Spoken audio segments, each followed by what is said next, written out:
سورہ توبہ کی آیت میں میرے پروردگار نے ارشاد فرمایا اور کیا ہی اچھا ہوتا. توجہ کر رہے ہیں آپ؟ آج میں نے کچھ کہنا ہے آپ سے اور جس طرح سے کہنا چاہتا ہوں اس انداز سے سماعت فرمائیے گا. اور کیا ہی اچھا ہوتا اگر وہ لوگ اس پر راضی ہو جاتے جو ان کو اللہ اور اس کے رسول نے عطا فرمایا تھا اور کہتے کہ ہمیں اللہ کافی ہے، اور کہتے کہ ہمیں، بولیے، اگر وہ اس دیے پر راضی ہو جاتے جو اللہ کے نبی نے ان کو دیا تھا تو پھر اللہ ان کے لیے کافی ہوتا، تو پھر اللہ ان کے لیے کافی ہوتا. عنقریب ہمیں اللہ اپنے فضل سے اور اس کا رسول مزید عطا فرمائے گا. اچھا ہوتا کہ اگر یہ بھی عقیدہ رکھتے. توجہ ہے آپ کی؟ اچھا ہوتا کہ اگر یہ بھی عقیدہ رکھتے کہ اللہ اور اس کا رسول عنقریب، اللہ بھی اس کا رسول بھی اپنے فضل سے ہمیں اور بھی عطا فرمائے گا. بے شک ہم اللہ ہی کی طرف راغب ہیں. تو ایسا عقیدہ رکھنے سے کہ اگر تم رسول سے کچھ قبول کرتے ہو تو تم اللہ ہی کی طرف راغب ہوتے ہو. توجہ ہے آپ کی؟ میں نے ان آیات کو بہت ٹھہر ٹھہر کر پیش کیا. پچھلے سلسلہ درس کے اندر میں نے بیان کیا تھا کہ اس کا شان نزول کیا ہے. بنو تمیم کا ایک شخص جس نے حضور کی تقسیم پر اعتراض کیا تھا، جو یمن سے مال آیا تھا، اس نے کہا اے محمد عدل کیجئے. اور حضور کا فرمان ذیشان کہ اگر آمینہ کا لال عدل نہیں کر سکتا تو کائنات میں ہے کون عدل کرنے والا؟ اگر میں عادل نہیں ہوں، عدل نہیں کر پاتا، تو اور کس ماں کا جایا ہے کہ جو عدل کرے؟ یعنی وہ شخص میرے مصطفیٰ کی تقسیم پر راضی نہیں تھا. وہ یہ سمجھتا تھا کہ خدا کی تقسیم اور ہے اور مصطفیٰ کی تقسیم اور ہے. وہ سمجھتا تھا کہ حضور علیہ الصلوۃ والسلام جس انداز سے بدری صحابہ کو دگنا دگنا حصہ دے رہے ہیں اور مجھے ایک حصہ مل رہا ہے تو یہ عدل نہیں ہے. وہ اس چیز کو بھول چکا تھا کہ مصطفیٰ کا دینا ہی خدا کا دینا ہے، مصطفیٰ کا عدل کرنا ہی خدا کا عدل کرنا ہے. اسی کے لیے ان آیات کریمہ کا نزول ہوا کہ کیا ہی اچھا ہوتا کہ اگر وہ راضی ہوتا رسول کے دیے پر، تو پھر اگر وہ راضی ہوتا تو اس کے لیے اللہ کافی تھا. جب اس نے نبی کے دینے کو خدا کا دینا نہیں سمجھا تو پھر اس کے لیے خدا کافی کیسے ہو گیا؟ توجہ ہے آپ کی؟ جس نے نبی کے دینے کو اللہ، یہ قرآن کی آیت ہے، خدا فرماتے کیا ہی اچھا ہوتا کہ تم نبی کے دینے کو اللہ کا دینا سمجھتے تو پھر میں تمہارے لیے کافی ہوتا. لیکن تم نے میرے مصطفیٰ کے دینے کو میرا دینا نہیں سمجھا تو میں تمہارے لیے کافی کیسے ہو سکتا ہوں؟ توجہ ہے آپ کی؟ میں اس جملے پر بہت زور دے رہا ہوں. چلے آپ کی اذانی کے لیے میں روزمرہ کی مثالوں میں سے کچھ مثالیں پیش کرتا ہوں. آپ عموماً جب سفر پر جاتے ہیں، سفر پر جاتے ہوئے کبھی ٹول پلازا پر، کبھی سڑک پر، کبھی بازاروں میں آپ رکتے ہیں. بعض اوقات آپ کی فیملی، آپ کا خاندان ساتھ ہوتا ہے، بچے ساتھ ہوتے ہیں، بڑے پیارے رشتے، والدہ ساتھ ہوتی ہیں، والد ساتھ ہوتے ہیں، آپ کی شریک حیات بھی بعض کا ساتھ ہوتی ہے، بعض کا اکیلے بھی ہوتے ہیں. تو اکثر آپ کو فقراء ملتے ہیں، بھکاری لوگ، جو وضاقات شیشے پر دستک دیتے ہیں، بازار میں ہو تو روکتے ہیں، کچھ زبردستی بھی روک لیتے ہیں اور آپ سے بھیک مانگتے ہیں. اور عموماً آپ نے ان کی زبان سے جملے سنے ہیں کہ وہ بھیک مانگتے ہوئے آپ کے پیارے اور خوبصورت رشتوں کا آپ کو واسطہ دیتے ہیں. عموماً ان کا یہ جملہ ہوتا ہے کہ اپنے بچے کے نام پر دے دے. توجہ ہے؟ اپنی ماں کے نام پر دے دے. اگر شریک حیات ہے تو اپنی بیوی کے نام پہ دے دے. سنتے ہیں میری بات؟ اگر شادی نہیں ہوئی ہے تو کہتے ہیں اللہ تجھے اچھا رشتہ دے دے، اس رشتے کے نام پر دے دے. توجہ کر رہے ہیں آپ؟ یعنی آپ کے جتنے رشتے آپ کو مقرب ہیں، پسند ہیں، آپ کے قریب ہیں، وہ اکثر ان کے نام پر آپ سے مانگتے ہیں. اور کچھ لوگ ایسی بھی کہ براہ راست کہتے ہیں کہ میں اللہ کے نام پر دے دے. توجہ ہے آپ کی؟ اب قطع نظر اس چیز سے کہ دینے والا کون ہے، وہ وہابی ہے، دیوبندی ہے، شیعہ ہے، سنی ہے، نقشبندی ہے، قادری ہے، چشتی، کیا ہے، اس کا عقیدہ کیا ہے، وہ اس بات پر بحث اس سے نہیں کرتا کہ تم نے بچے کے نام پر مجھ سے سوال کیوں کیا، تم نے غیر اللہ کے نام پر مجھ سے بھی کیوں مانگی. وہ فتویٰ صادر نہیں کرتا اس وقت. وہ یہ نہیں کہتا کہ تو اس طرح سے کہے کہ اے اللہ ہمیں عطا فرما اس کے بچے کے وسیلے سے، اے اللہ ہمیں عطا فرما اس کی ماں کے وسیلے سے، اے اللہ ہمیں عطا فرما اس کی بیوی کے وسیلے سے. کبھی ایسے آپ نے جملہ سنا؟ نہ وہ بھکاری ایسا جملہ کہتا ہے، نہ ہی جو بھیک دینے والا ہے وہ اس طرح کا فرمائش کرتا ہے. نہ وہ فرمائش کرتا ہے نہ وہ فرمائش کرتا ہے، کیونکہ بھیک دینے والا بھی جانتا ہے کہ ظاہر میں وہ غیر اللہ کا نام لے رہا ہے پر اندر سے عقیدہ اور ہے. ظاہر میں وہ غیر اللہ کے نام پر مانگ رہا ہے اور میں اسے دے رہا ہوں، لیکن اندر عقیدہ اس کے یہی ہے کہ دے گا اللہ ہی پر اس کے وسیلے سے. تو اس وقت نہ کوئی فتویٰ لگاتا ہے نہ کوئی بحث کرتا ہے، آرام سے جیب سے بھیک نکال کر اس بھکاری کے ہاتھ میں رکھ دیتے ہو اور خدا کی رضا پر تم راضی رہتے ہو. تم ڈاکٹر کے پاس گئے، آپ نے کہا ڈاکٹر صاحب مجھے شفا ہو جائے. بھئی شافی تو اللہ ہے، شفا تو وہ دیتا ہے. تو کیا کبھی آپ نے ڈاکٹر سے اس طرح سے کہا کہ جناب میں اللہ تجھ سے شفا مانگتا ہوں اس ڈاکٹر کے وسیلے سے؟ کبھی ایسے جملہ کہا آپ نے؟ آپ براہ راست آ کے کہتے جناب علاج کیجئے مجھے شفا ہونی چاہیے. کوئی اللہ کا نام نہیں ہے بیچ میں. ایک بچہ جب گھر میں آتا ہے تو اپنی ماں سے کہتا ہے ماں مجھے کھانا دے. یہ روزمرہ کی مثالیں ہیں، میں آپ کے ذہنوں کو کھول رہا ہوں. خامد جب گھر آتا ہے تو بیوی سے کہتا ہے مجھے کھانا دے. بھئی کھانا تو اللہ دے گا، رازق تو اللہ ہے.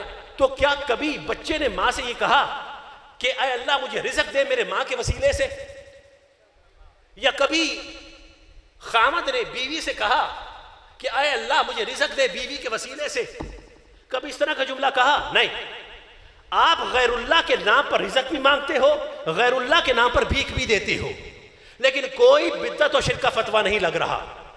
آپ وکیل کے پاس جاتے ہو، کہتے ہو جناب میری مدد کیجئے، میری مشکل کو حل کیجئے. بھائی مشکل کشا تو اللہ ہے، مددگار تو اللہ ہے، لیکن آپ نے اس طرح سے کیوں نہیں کہا کہ وکیل صاحب میری مدد کریں گے وسیلہ بن کر اور اللہ میں تجھ سے مدد مانگتا ہوں؟ کیا اس طرح سے جملہ کہا؟ نہ آپ نے کہا نہ اس نے کہا، نہ آپ کی فرمائش نہ اس کی فرمائش. تو کہنے کا مقصد یہ ہے کہ جب زندگی کے تمام معاملات کے اندر آپ وسیلے بناتے رہتے ہیں اور کسی وقت بھی مدد مانگتے ہوئے، رزق مانگتے ہوئے یا بھیک دیتے یا لیتے ہوئے آپ کبھی بھی اس طرح سے جملہ نہیں کہتے کہ اے اللہ میری مدد فرما فلاں کے وسیلے سے، کیونکہ آپ جانتے ہیں کہ ظاہر میں جملہ اس طرح سے ہے پر دل میں عقیدہ یہ ہے کہ دے گا اللہ پر اس کے وسیلے سے. تو کسی جگہ پر تمہارا فتویٰ نہیں لگتا، کسی جگہ پر بدعت و شرک کی صدائیں نہیں آتی، کیونکہ سارے کے سارے فتوے تم نے مزارات کے لیے سنبھال کے رکھے ہیں. کسی جگہ پر تم فتویٰ نہیں لگاتے، نہ بدعت کا نہ شرک کا. یہ سارے فتوے اور یہ ساری بدعت و شرک کی داستانیں تم نے فقط اولیاء اللہ کے مزاروں کے لیے سنبھال کے رکھی ہیں، پیران عظام کے پاس، اولیاء کے پاس جانے کے لیے سنبھال کے رکھی ہیں. مصطفیٰ کے روضہ انور پر تم نے جا کر یہ صدائیں لگانے کے لیے یہ بہانے بنا کر رکھے ہیں کہ دیکھو ولیوں کے پاس جاتے ہیں اور جا کر بدعت و شرک کرتے ہیں، خرافات میں مبتلا ہوتے ہیں. بھائی کہنا یہ ہے کہ جیسے ہی تم اللہ کے ولی کے پاس گئے اور تم نے یہ کہا کہ اے اللہ کے ولی مجھے اولاد دے دے، توجہ ہے آپ کی، مجھے اولاد چاہیے، میری پریشانی دور ہو جائے، میری مشکل کشائی ہو جائے، میری غریب نوازی ہو جائے، میری دستگیری ہو جائے، تو فوراً آپ نے ظاہر کا جملہ سنا اور سن کر فتویٰ لگا دیا کہ یہ تو بدعت کر رہا ہے، شرک کر رہا ہے. بھائی آپ نے کیا اس شخص کے دل میں جھانک کر دیکھا ہے کہ دل میں عقیدہ کیا ہے؟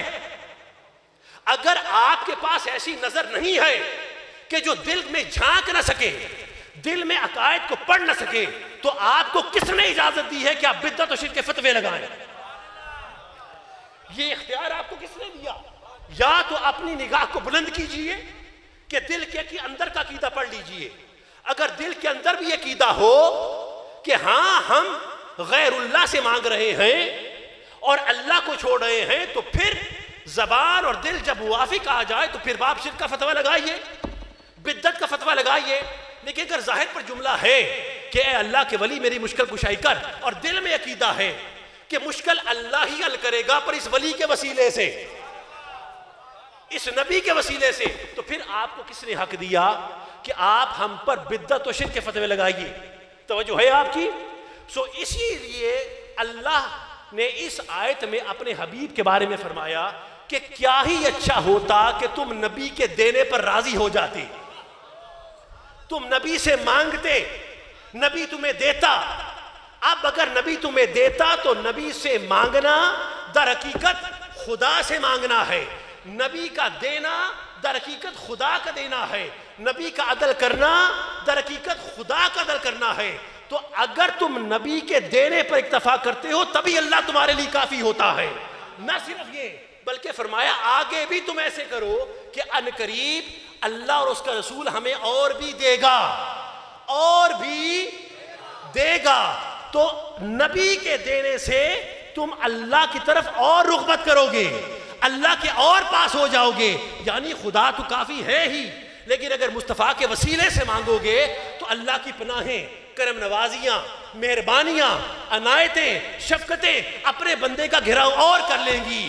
کیونکہ خدا کافی ہے اس کے لیے، مصطفیٰ شافی ہے جس کے لیے، اور مصطفیٰ شافی ہے جس کے لیے خدا کافی ہے اس کے لیے. اب میں کیا کروں کہ شاعر کے مصرے ہمارے ہر موضوع پر صادق آ جاتے ہیں کہ دامن مصطفیٰ ہم کیسے چھوڑ دیں، ایسا کمزور ایمان ہمارا نہیں، خود خدا نے نبی سے یہ فرما دیا جو تمہارا نہیں وہ ہمارا نہیں. توجہ ہے آپ کی؟ توجہ ہے؟ یعنی دامن مصطفیٰ. اب اگر ساری گفتگو کو سمیٹ دوں، یہ آپ نے آیت کی میں نے تشریح کو پیش کیا، میں حدیث میں نہیں آیا، لیکن میں نے آیت کے مفہوم کو بیان کیا. یہ اتنی اہم آیت تھی، اللہ کافی ہونے پر اللہ کے یہ بڑے بڑے سٹکر لگے ہوتے ہیں، تو اس کی تشریح کرنا ضروری تھی، اس کی وضاحت کرنا ضروری تھی کہ اللہ کافی کس کے لیے ہے. وہ کہ جو نبی کے دینے پر اکتفا کرتا ہے، جو نبی سے مانگنے میں شرم محسوس نہیں کرتا، جو نبی سے بولیے مانگنے میں شرم محسوس نہیں کرتا، اور جو نبی کے دینے پر راضی نہیں ہے تو خدا اس پر راضی نہیں ہے، خدا اس کے لیے کافی نہیں ہے. یعنی دامن مصطفیٰ ہم کیسے چھوڑ دیں، ایسا کمزور ایمان ہمارا نہیں، خود خدا نے نبی سے یہ فرما دیا جو تمہارا نہیں وہ ہمارا نہیں. سبحان اللہ. نعرہ تکبیر، نعرہ رسالت، نعرہ حیدری، آستانہ علی آل بخار شریف. اب اسی چیز کو، اسی گفتگو کو، حضور کے مختار ہونے کو، اب میں گفتگو کی طرف آ رہا ہوں. یہ اس کی بنیاد تھی، یہ حضور کے مختار ہونے کی بنیاد ہے. کیونکہ خدا فرماتا ہے میں کافی اس وقت ہوں گا جب تم میرے حبیب کے اختیارات کو تسلیم کرو گے، اس کے دینے اور لینے کے اختیار کو تسلیم کرو گے، اس وقت میں کافی ہوں گا. سورہ جمعہ کے اندر خدا پروردگار نے ابتدائی آیات میں ارشاد فرمایا کہ یسبح للہ ما فی السماوات و ما فی الارض المالک القدوس العزیز الحکیم هو الذی بعث فی الامیین رسولا منہم یتلو علیہم آیاتہ ویزکیہم ویعلم الکتاب والحکمہ وان کانوا من قبل لفی ضلال مبین. خدا فرماتا ہے کائنات کا ذرہ ذرہ اس پروردگار کی تسبیح پیش کرتا ہے. کائنات کا بولیے ذرہ ذرہ اس پروردگار کی تسبیح پیش کرتا ہے. پھر خدا تعریف فرماتا ہے کون اللہ کہ جو مالک ہے، جس کی ملکیت میں یہ ساری کائنات ہے. کون اللہ جو قدوس ہے، وہ بے عیب ہے، بے نقص ہے، پاک ہے. کون اللہ جو عزیز ہے، غالب، غالب حکمت والا ہے. یعنی وہ غالب ہے. عزیز کا مطلب جس کا قبضہ ہوتا ہے، جو غالب ہے. عزیز کا مطلب بولیے جس کا قبضہ ہے، جس کا قبضہ ہے، جو غالب ہے. پھر فرمایا وہ اللہ کہ جو حکیم ہے. کیا ہے بولیے؟ حکیم ہے، جو بہترین حکمت والا ہے. کتنی صفات ہو گئی؟ 4. اور اب خدائے پروردگار نے 4 صفات پیش کرنے کے بعد 5ویں صفت پھر پیش کی اپنے تعارف کے لیے. فرمایا هو الذی بعث فی الامیین رسولا منہم. اور اللہ تو وہ ہے، اللہ تو وہ ہے، میں دوبارہ کہہ رہا ہوں، اللہ تو وہ ہے جس نے تمہارے ہی میں سے تم پر رسول کو بھیجا. هو الذی بعث فی الامیین رسولا منہم، کہ اللہ تو وہ ہے. کون اللہ؟ وہ اللہ جس نے رسول کو بھیجا، وہ اللہ جس نے رسول کو بھیجا. یہاں پر تعارف رسول کا نہیں ہو رہا، رسول کے وسیلے سے خدا اپنا تعارف پیش کر رہا ہے کہ میں وہ اللہ ہوں جس نے اس رسول کو بھیجا. آپ نے غور کیا؟ غور کیا کہ نہیں کیا؟ میں وہ اللہ ہوں، میں وہ اللہ ہوں جس نے اس رسول کو بھیجا. تو خدا خود اپنے تعارف کے لیے اپنے حبیب کا وسیلہ استعمال کر رہا ہے. تو جو خدا خود اپنے تعارف کے لیے نبی کا وسیلہ استعمال کرے تو تمہیں کیا موت پڑتی ہے نبی کا وسیلہ استعمال کرتے ہوئے؟ جو خدا خود اپنے تعارف کے لیے نبی کا وسیلہ استعمال کرے تو اگر تم نبی کا وسیلہ استعمال کرو تو تمہیں کس بات کی موت پڑ جاتی ہے؟ توجہ ہے آپ کی؟ گفتگو پہ غور کیا آپ نے؟ پھر خدا نے فرمایا کہ یہ وہ اللہ ہے کہ جس نے رسول کو بھیجا، پھر آگے خصوصیات بیان کی کہ وہ قرآن کی آیات کی تلاوت کرتا ہے، وہ کتاب و حکمت کی تعلیم دیتا ہے، وہ تمہارا تزکیہ نفس کرتا ہے۔ لیکن یہاں تک آ کر بات واضح ہوئی کہ جو خدا خود اپنے تعارف کے لیے نبی کو وسیلہ استعمال کرے تو آپ کو نبی کو وسیلہ بناتے ہوئے کس بات کی تکلیف ہوتی ہے، کس بات کی موت پڑتی ہے؟ چلے میں اس بات کو تھوڑا سا ایلیبوریٹ کرتا ہوں اور آسان کرتا ہوں۔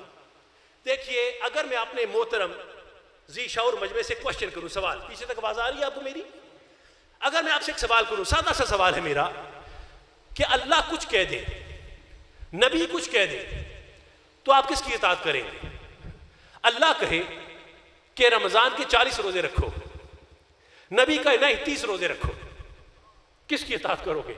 اللہ کہے، سن لیجئے میرا پورا سوال سن لیجئے، جواب کے لیے بڑا وقت ہے۔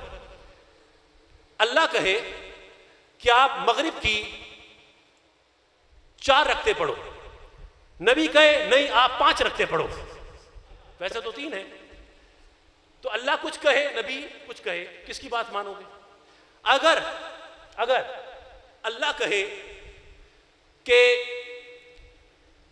تم پورے دن کی 6 نمازیں پڑھو اور رسول کہے کہ نہیں تم 5 نمازیں پڑھو، تو تم کس کی اطاعت کرو گے؟ اللہ کی اطاعت کرو گے کہ رسول کی اطاعت کرو گے؟ میں بڑا سادہ سا سوال ہے، میرا معصومانہ سوال ہے، آپ کس کی اطاعت؟ اللہ کچھ کہے نبی کچھ کہے تو آپ کس کی اطاعت کریں گے؟ پیچھے والے بولیے، آپ کس کی اطاعت کریں گے؟ کس کی کریں گے؟ اللہ کی کہ نبی کی؟ نہیں، خدا کی قسم، اس ممبر رسول کی قسم جس کو میں ممبر رسول کی شبیہ سمجھتا ہوں اور اس پر ہاتھ رکھ کے کہتا ہوں کہ خدا کی قسم ایسا سوال کرنا نہیں ہی جاہلانہ ہے، یہ سوال ہی کافرانہ ہے، یہ سوال ہی جاہلانہ ہے، اس میں حکمت کی کوئی بات نہیں ہے، کیونکہ خدا تو بات ہی نہیں کرتا، جب بھی بات کرتا ہے محمد کے وسیلے سے۔ نعرہ تکبیر، نعرہ رسالت، عظمت و شان مصطفیٰ، آستانہ علی آل بہار شریف، شہنشاہ خطابت۔ توجہ ہے آپ کی؟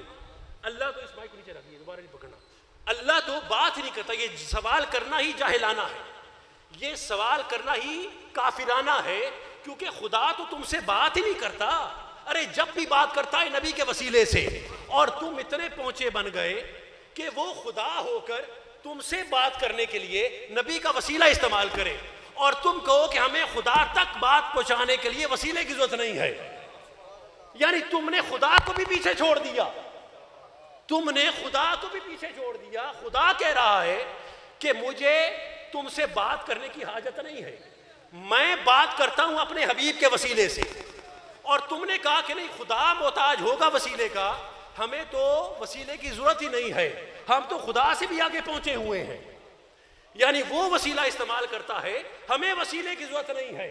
توجہ کیا آپ نے؟ تو یہاں تک آ کر آپ نے وسیلے کی اہمیت کو سمجھا؟ اگر سمجھ لیا تو میں اگلی بات کروں، کیونکہ یہ چیز میری اگلے جملے کی بنیاد ہے، سمجھ آ گئی؟ خدا تم سے بات ہی نہیں کرتا، جب بھی بات کرتا ہے محمد کے وسیلے سے، جب بھی بات کرتا ہے مصطفیٰ کے وسیلے سے۔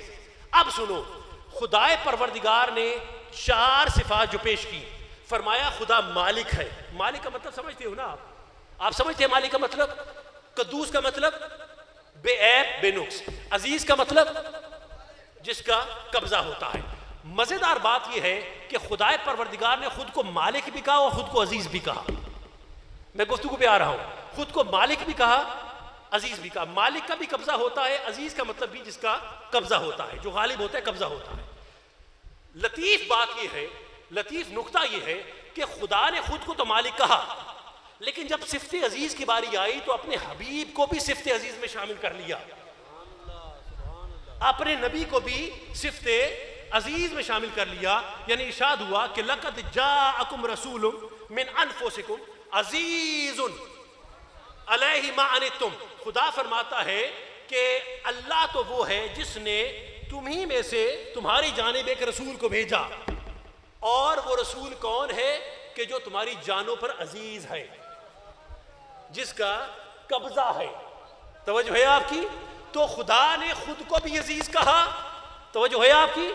خدا نے، بولیے اونچی بولو سارے، آپ کو کیا ہوا ہے؟ گم سم بکم بیٹھے ہو، حسیب صاحب کیا ہوا ہے آپ کو؟ خدا نے خود کو مالک بھی کہا، خود کو عزیز بھی کہا، پر جب صفت عزیز کی باری آئی تو خدا پروردگار نے اپنے حبیب کو بھی صفت میں شامل کر لیا. کہا میرے مصطفیٰ کا بھی قبضہ ہے، میرے مصطفیٰ کا بھی قبضہ ہے. بات واضح نہیں ہوئی؟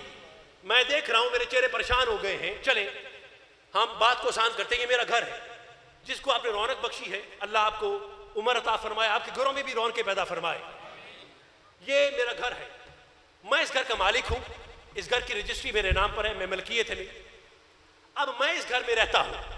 اب اس گھر کے معاملات میری مرضی سے چلتے ہیں، جیسے میں چلانا چاہتا ہوں ویسے چلتے ہیں. میرا قبضہ اس گھر پر، میں مالک بھی ہوں عزیز بھی ہوں. اس گھر کے لیے میں مالک بھی ہوں اور عزیز بھی، یعنی میرا قبضہ بھی ہے. اب فرض کیجئے کہ میں 3 مہینے کے لیے، 6 مہینے کے لیے، سال یا 2 سال کے لیے اپنے مکان کو کسی کرایہ دار کے سپرد کر دیتا ہوں، رینٹ پہ دے دیتا ہوں. تو اب مالک تو میں رہوں گا پر قبضہ کرایہ دار کا ہو جائے گا. توجہ ہے آپ کی؟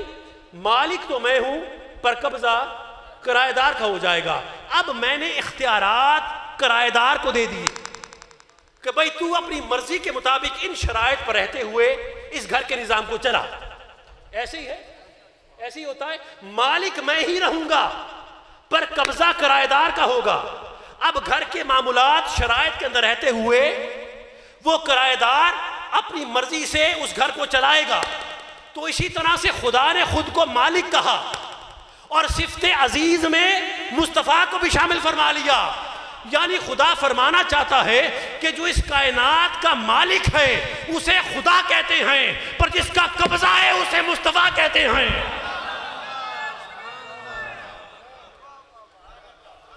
جو کائنات کا مالک ہے اسے خدا کہتے ہیں، پر جس کا قبضہ ہے اسے مصطفیٰ کہتے ہیں. جس کا قبضہ ہے اسے، جس کا قبضہ ہے اسے، جس کا قبضہ ہے اسے مصطفیٰ کہتے ہیں. تو یہ اختیار ہے میرے مصطفیٰ کا اس کائنات پر، جو باذن اللہ ہے، اللہ تعالیٰ کی اذن کے ساتھ ہے کہ مالک تو خدا ہے پر قبضہ مصطفیٰ کا ہے. اب کائنات کا سارا نظام میرے مصطفیٰ کے اختیار سے چلے گا، کیونکہ کانٹریکٹ ہو چکا ہے نا. وہ یوم میثاق پر ایک کانٹریکٹ سائن ہو گیا تھا کہ سب اس کی تصدیق کریں گے، سب اس کی مدد کریں گے. کیوں؟ کیونکہ اس نے میرے اس کائنات کے نظام کو چلانا ہے. توجہ ہے آپ کی؟ گر ارض و سما کی محفل میں لولا کے لمحہ کا شور نہ ہو، یہ رنگ نہ ہو گلزاروں میں، یہ نور نہ ہو سیاروں میں. توجہ ہے آپ کی؟ انا من نور اللہ و کل الخلائق من نوری. میں محمد اللہ کا نور ہوں اور یہ ساری خلقت میرے نور سے ہے. تو اس خلقت کے اندر جو نور ہے وہ میرے کملی والے مصطفیٰ کا نور ہے، اور اس کا نظام جو چل رہا ہے وہ میرے مصطفیٰ کے اختیارات کے ساتھ چل رہا ہے. کیوں؟ کیونکہ اللہ نے عطا فرمائے ہیں، باذن اللہ ملے ہیں. توجہ ہے آپ کی؟ یہاں تک آگے گفتگو بازی ہو گئی آپ کو؟ اچھا، اب آئیے احادیث پر. متفق علیہ حدیث ہے، توجہ ہے آپ کی؟ یعنی بخاری اور مسلم دونوں میں آئی ہے. اس حدیث کو حضرت ابو ہریرہ بھی روایت کرتے ہیں، اور اس حدیث کو حضرت ابو درداء نے بھی بیان کیا. اور یہ حدیث جو ہے یہ جنات اور شیاطین پر حضور کا مختار ہونے کی حیثیت سے ہے.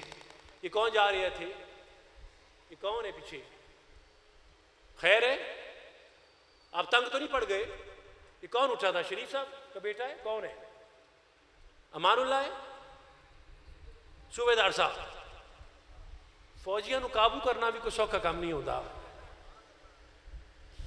اللہ آپ کو عمر خضر عطا فرمائے. لیکن آپ کی بار بار کی حرکت بلا ضرورت جو ہے وہ ہماری توجہات کو دائیں بائیں کرتی ہے، اس لیے میں چاہتا ہوں ذرا توجہات کو مرکوز رکھیے۔ یہ جو حدیث پاک ہے یہ جنات، وہ جنات کہ جو شیاطین میں سے بھی ہیں، حضور کا ان پر تصرف کرنے کا بیان، مختار ہونے کے بیان کے حوالے سے اس حدیث کو کس نے بیان کیا؟ حضرت ابو ہریرہ نے اور ابو درداء نے، اوروں نے بھی بیان کیا، متفق کے علیہ الفاظ بخاری مسلم دونوں کے ہیں۔ حضرت ابو ہریرہ بیان کرتے ہیں اور ابو درداء بھی کہ ایک دن حضور اکرم صلی اللہ علیہ وسلم نے فرمایا کہ گزشتہ رات جب میں غالباً عشاء کی نماز حضور پڑھا رہے تھے تو ایک سرکش جن جو شیاطین میں سے تھا وہ حضور کے سامنے آیا۔ حضور علیہ الصلوۃ والسلام نے جب نماز شروع کی تو یہ کلمات فرما رہے تھے کہ اعوذ باللہ منکا، کہ میں تجھ سے اللہ کی پناہ میں آتا ہوں، میں تجھ سے اللہ کی بولیے پناہ میں آتا ہوں۔ پھر 3 بار حضور نے یہ والا جملہ ارشاد فرمایا کہ میں تجھ پر اللہ تعالیٰ کی لعنت بھیجتا ہوں، میں تجھ پر بولیے اللہ تعالیٰ کی۔ میں تھوڑا سا اس کو گفتگو کو ذرا تفصیل سے بیان کرنا ہے، گھبرا نہ جانا کیونکہ جنوں کا ذکر ہے۔ آلو ماروی پٹنی ہوندے کوئی، میں تجھ پر اللہ کی لعنت بھیجتا ہوں۔ پھر اپنا داہنا ہاتھ بڑھایا جیسے کوئی چیز پکڑ رہے ہوں، گرپ کر رہے ہوں، پکڑ رہے ہوں۔ جب آپ نماز سے فارغ ہوئے تو ہم نے عرض کیا یا رسول اللہ ہم نے آج آپ سے نماز میں ایسے کلمات سنے جو پہلے کبھی نہ سنے تھے، پہلے آپ نے کبھی ایسے نہیں بولا تھا۔ تو آپ صلی اللہ علیہ وسلم نے فرمایا کہ اللہ کا دشمن ایک جن جو شیاطین میں سے تھا وہ میرے سامنے آتا تو میں یہ الفاظ کہتا کہ اعوذ باللہ منکا، کہ میں اللہ کی پناہ میں آتا ہوں۔ پھر میں نے 3 بار یہ کہا کہ میں اللہ تعالیٰ کی کامل لعنت کو تجھ پر بھیجتا ہوں، اللہ کی بولیے کامل لعنت کو تجھ پر بھیجتا ہوں۔ لیکن رسول نے فرمایا کہ وہ پیچھے نہیں ہٹا، وہ پیچھے نہیں ہٹا۔ پھر حضور نے فرمایا کہ میں نے اس کو پکڑنے کا ارادہ کیا کہ اب میں اس کو پکڑ لوں، اور ان قریب تھا کہ میں اس کو پکڑ کر مسجد کے ستونوں کے ساتھ باندھ دیتا اور صبح کو بچوں کو، مدینے کے بچوں کو بلا کر کہتا کہ آؤ اس جن کا تماشا دیکھو، آؤ اور اس جن کا تماشا دیکھو۔ میں انہیں ستون سے باندھ دیتا اور مدینے کے بچوں کو کہتا کہ آؤ اس جن کا تماشا دیکھو۔ لیکن پھر حضور نے اسے ذلیل و خوار کر کے وہاں سے بھگا دیا۔ لیکن حضور نے اسے کیوں نہیں پکڑا؟ کیونکہ حضور فرماتے ہیں کہ مجھے اپنے بھائی حضرت سلیمان علیہ السلام کی وہ دعا یاد آ گئی جو انہوں نے خدا سے کی تھی۔ سننا میری بات کو، فرمایا کہ قال رب اغفر لی وہب لی ملکا لا ینبغی لاحد من بعدی۔ حضرت سلیمان علیہ السلام نے خدا سے یہ دعا کی تھی کہ اے پروردگارا مجھے ایک ایسی سلطنت عطا فرما، یعنی جنات کی اور اس طرح کی دوسری مخلوقات کی مجھے سلطنت عطا فرما کہ جو میرے بعد کسی اور کو میسر نہ آئے۔ یہ قرآن مجید کی آیت ہے، توجہ ہے آپ کی، کہ جو میرے بعد کسی اور کو بولیے میسر نہ آئے۔ تو اپنے بھائی سلیمان کی جب یہ دعا میرے ذہن میں آئی کہ انہوں نے کہا تھا کہ یہ حکومت میری ہے، تو پھر میں نے نہیں سمجھا کہ میرا چھوٹا بھائی ہے، میں بڑا ہوں تو میں اپنے چھوٹے بھائی کی حکومت میں دخل اندازی کروں۔ ہائے ہائے ہائے ہائے، میں قربان جاؤں اس جملے پر، مصطفیٰ کی سوچ پر۔ فرمایا وہ میرا چھوٹا بھائی ہے سلیمان، یہ اس کی حکومت ہے، یہ اس کی حکومت ہے۔ میرا دل نہیں کیا کہ میں اپنے چھوٹے بھائی کی حکومت میں دخل اندازی کروں، حالانکہ مصطفیٰ کے پاس اختیارات تھے۔ آپ حضور کو ختم نبوت کا تاجدار کیوں تسلیم کرتے ہیں؟ اس لیے مانتے ہیں کیونکہ جتنے اختیارات سارے انبیاء کے پاس تھے وہ سارے کے سارے میرے مصطفیٰ کے پاس تھے۔ خاتم النبیین ہونے کا مطلب ہی یہ ہے کہ جتنے کمالات و اوصاف پچھلے انبیاء کے پاس تھے، اختیارات تھے، وہ تمام کے تمام حضور کی ذات میں جمع تھے۔ تو حضور کے قبضے کے اندر جنات بھی تھے، شیاطین بھی تھے، سب کچھ تھا، تصرف تھا حضور کا ان پر، اختیار بھی تھا۔ پر قربان جو مصطفیٰ پر کہ مصطفیٰ نے کہا کہ نہیں، بڑی چاہت سے میرے بھائی نے دعا کی تھی کہ یا اللہ یہ حکومت میری رہے، اس میں کوئی اور دخل نہ دے. تو مجھے اپنے بھائی سلیمان کی بات یاد آ گئی, تو میں نے بڑا بھائی ہونے کا حق ادا کیا. میں نے کہا میں تمہاری حکومت میں دخل اندازی نہیں کرتا, اس لیے میں نے اس جن کو چھوڑ دیا, حالانکہ میں پکڑ سکتا تھا. مصطفیٰ کے دست کے اختیار میں تھا, ہاتھ کے اختیار میں تھا کہ مصطفیٰ اس کو قابو کرتے, پر ان کے بھائی جن کو حضور نے فرمایا کہ سلیمان کی حکومت تھی. میں ایک لطیف نکتہ بیان کرنے لگا ہوں, اس لیے حضور نے دخل اندازی نہیں کی. آپ جانتے ہیں سلیمان کون تھے؟ حضرت داؤد علیہ السلام کے بیٹے. توجہ ہے آپ کی؟ حضرت داؤد علیہ السلام کے بیٹے. یہ مصطفیٰ سے کئی سو سال پہلے گزرے ہیں. حضرت سلیمان علیہ السلام مصطفیٰ سے کئی سو سال پہلے گزرے ہیں. سلیمان کا وصال بھی ہو گیا. ہائے ہائے ہائے, سلیمان کا وصال ہو چکا, کئی سو سال گزر گئے. مصطفیٰ فرما رہے ہیں اس کی حکومت آج بھی ہے. سلیمان کے وصال کو, طاہر صاحب, سلیمان کے وصال کو کئی سال گزر گئے, کئی سال گزر گئے, 100 سال گزر گئے. حضور فرما رہے ہیں نہیں, میں نے جن کو اس لیے نہیں پکڑا کیونکہ میرے سلیمان کی حکومت آج بھی ہے. میں نے اس کی حکومت کا حیا کرتے ہوئے چھوڑ دیا. تو مجھے ایک بات بتاؤ کہ جب چھوٹے نبی کی حکومت وصال کے بعد ختم نہیں ہوتی, تو کیا مصطفیٰ کی حکومت ان کے وصال کے بعد ختم ہو جائے گی؟ جس مقام پر سلمان اور تمام انبیاء کا اختیار ختم ہوتا ہے, وہاں سے میرے محمد کا اختیار شروع ہوتا ہے.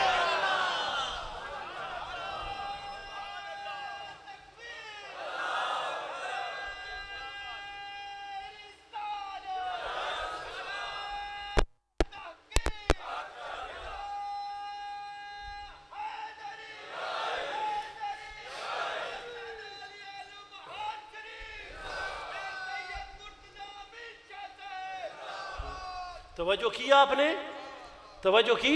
سلمان کی حکومت ختم نہیں ہو رہی, مصطفیٰ کے زمانے تک ہارا کے وصال ہو چکا, اور آپ کہتے ہو جو سلمان کا سردار ہے اس کی حکومت وصال کے بعد آج ختم ہو چکی.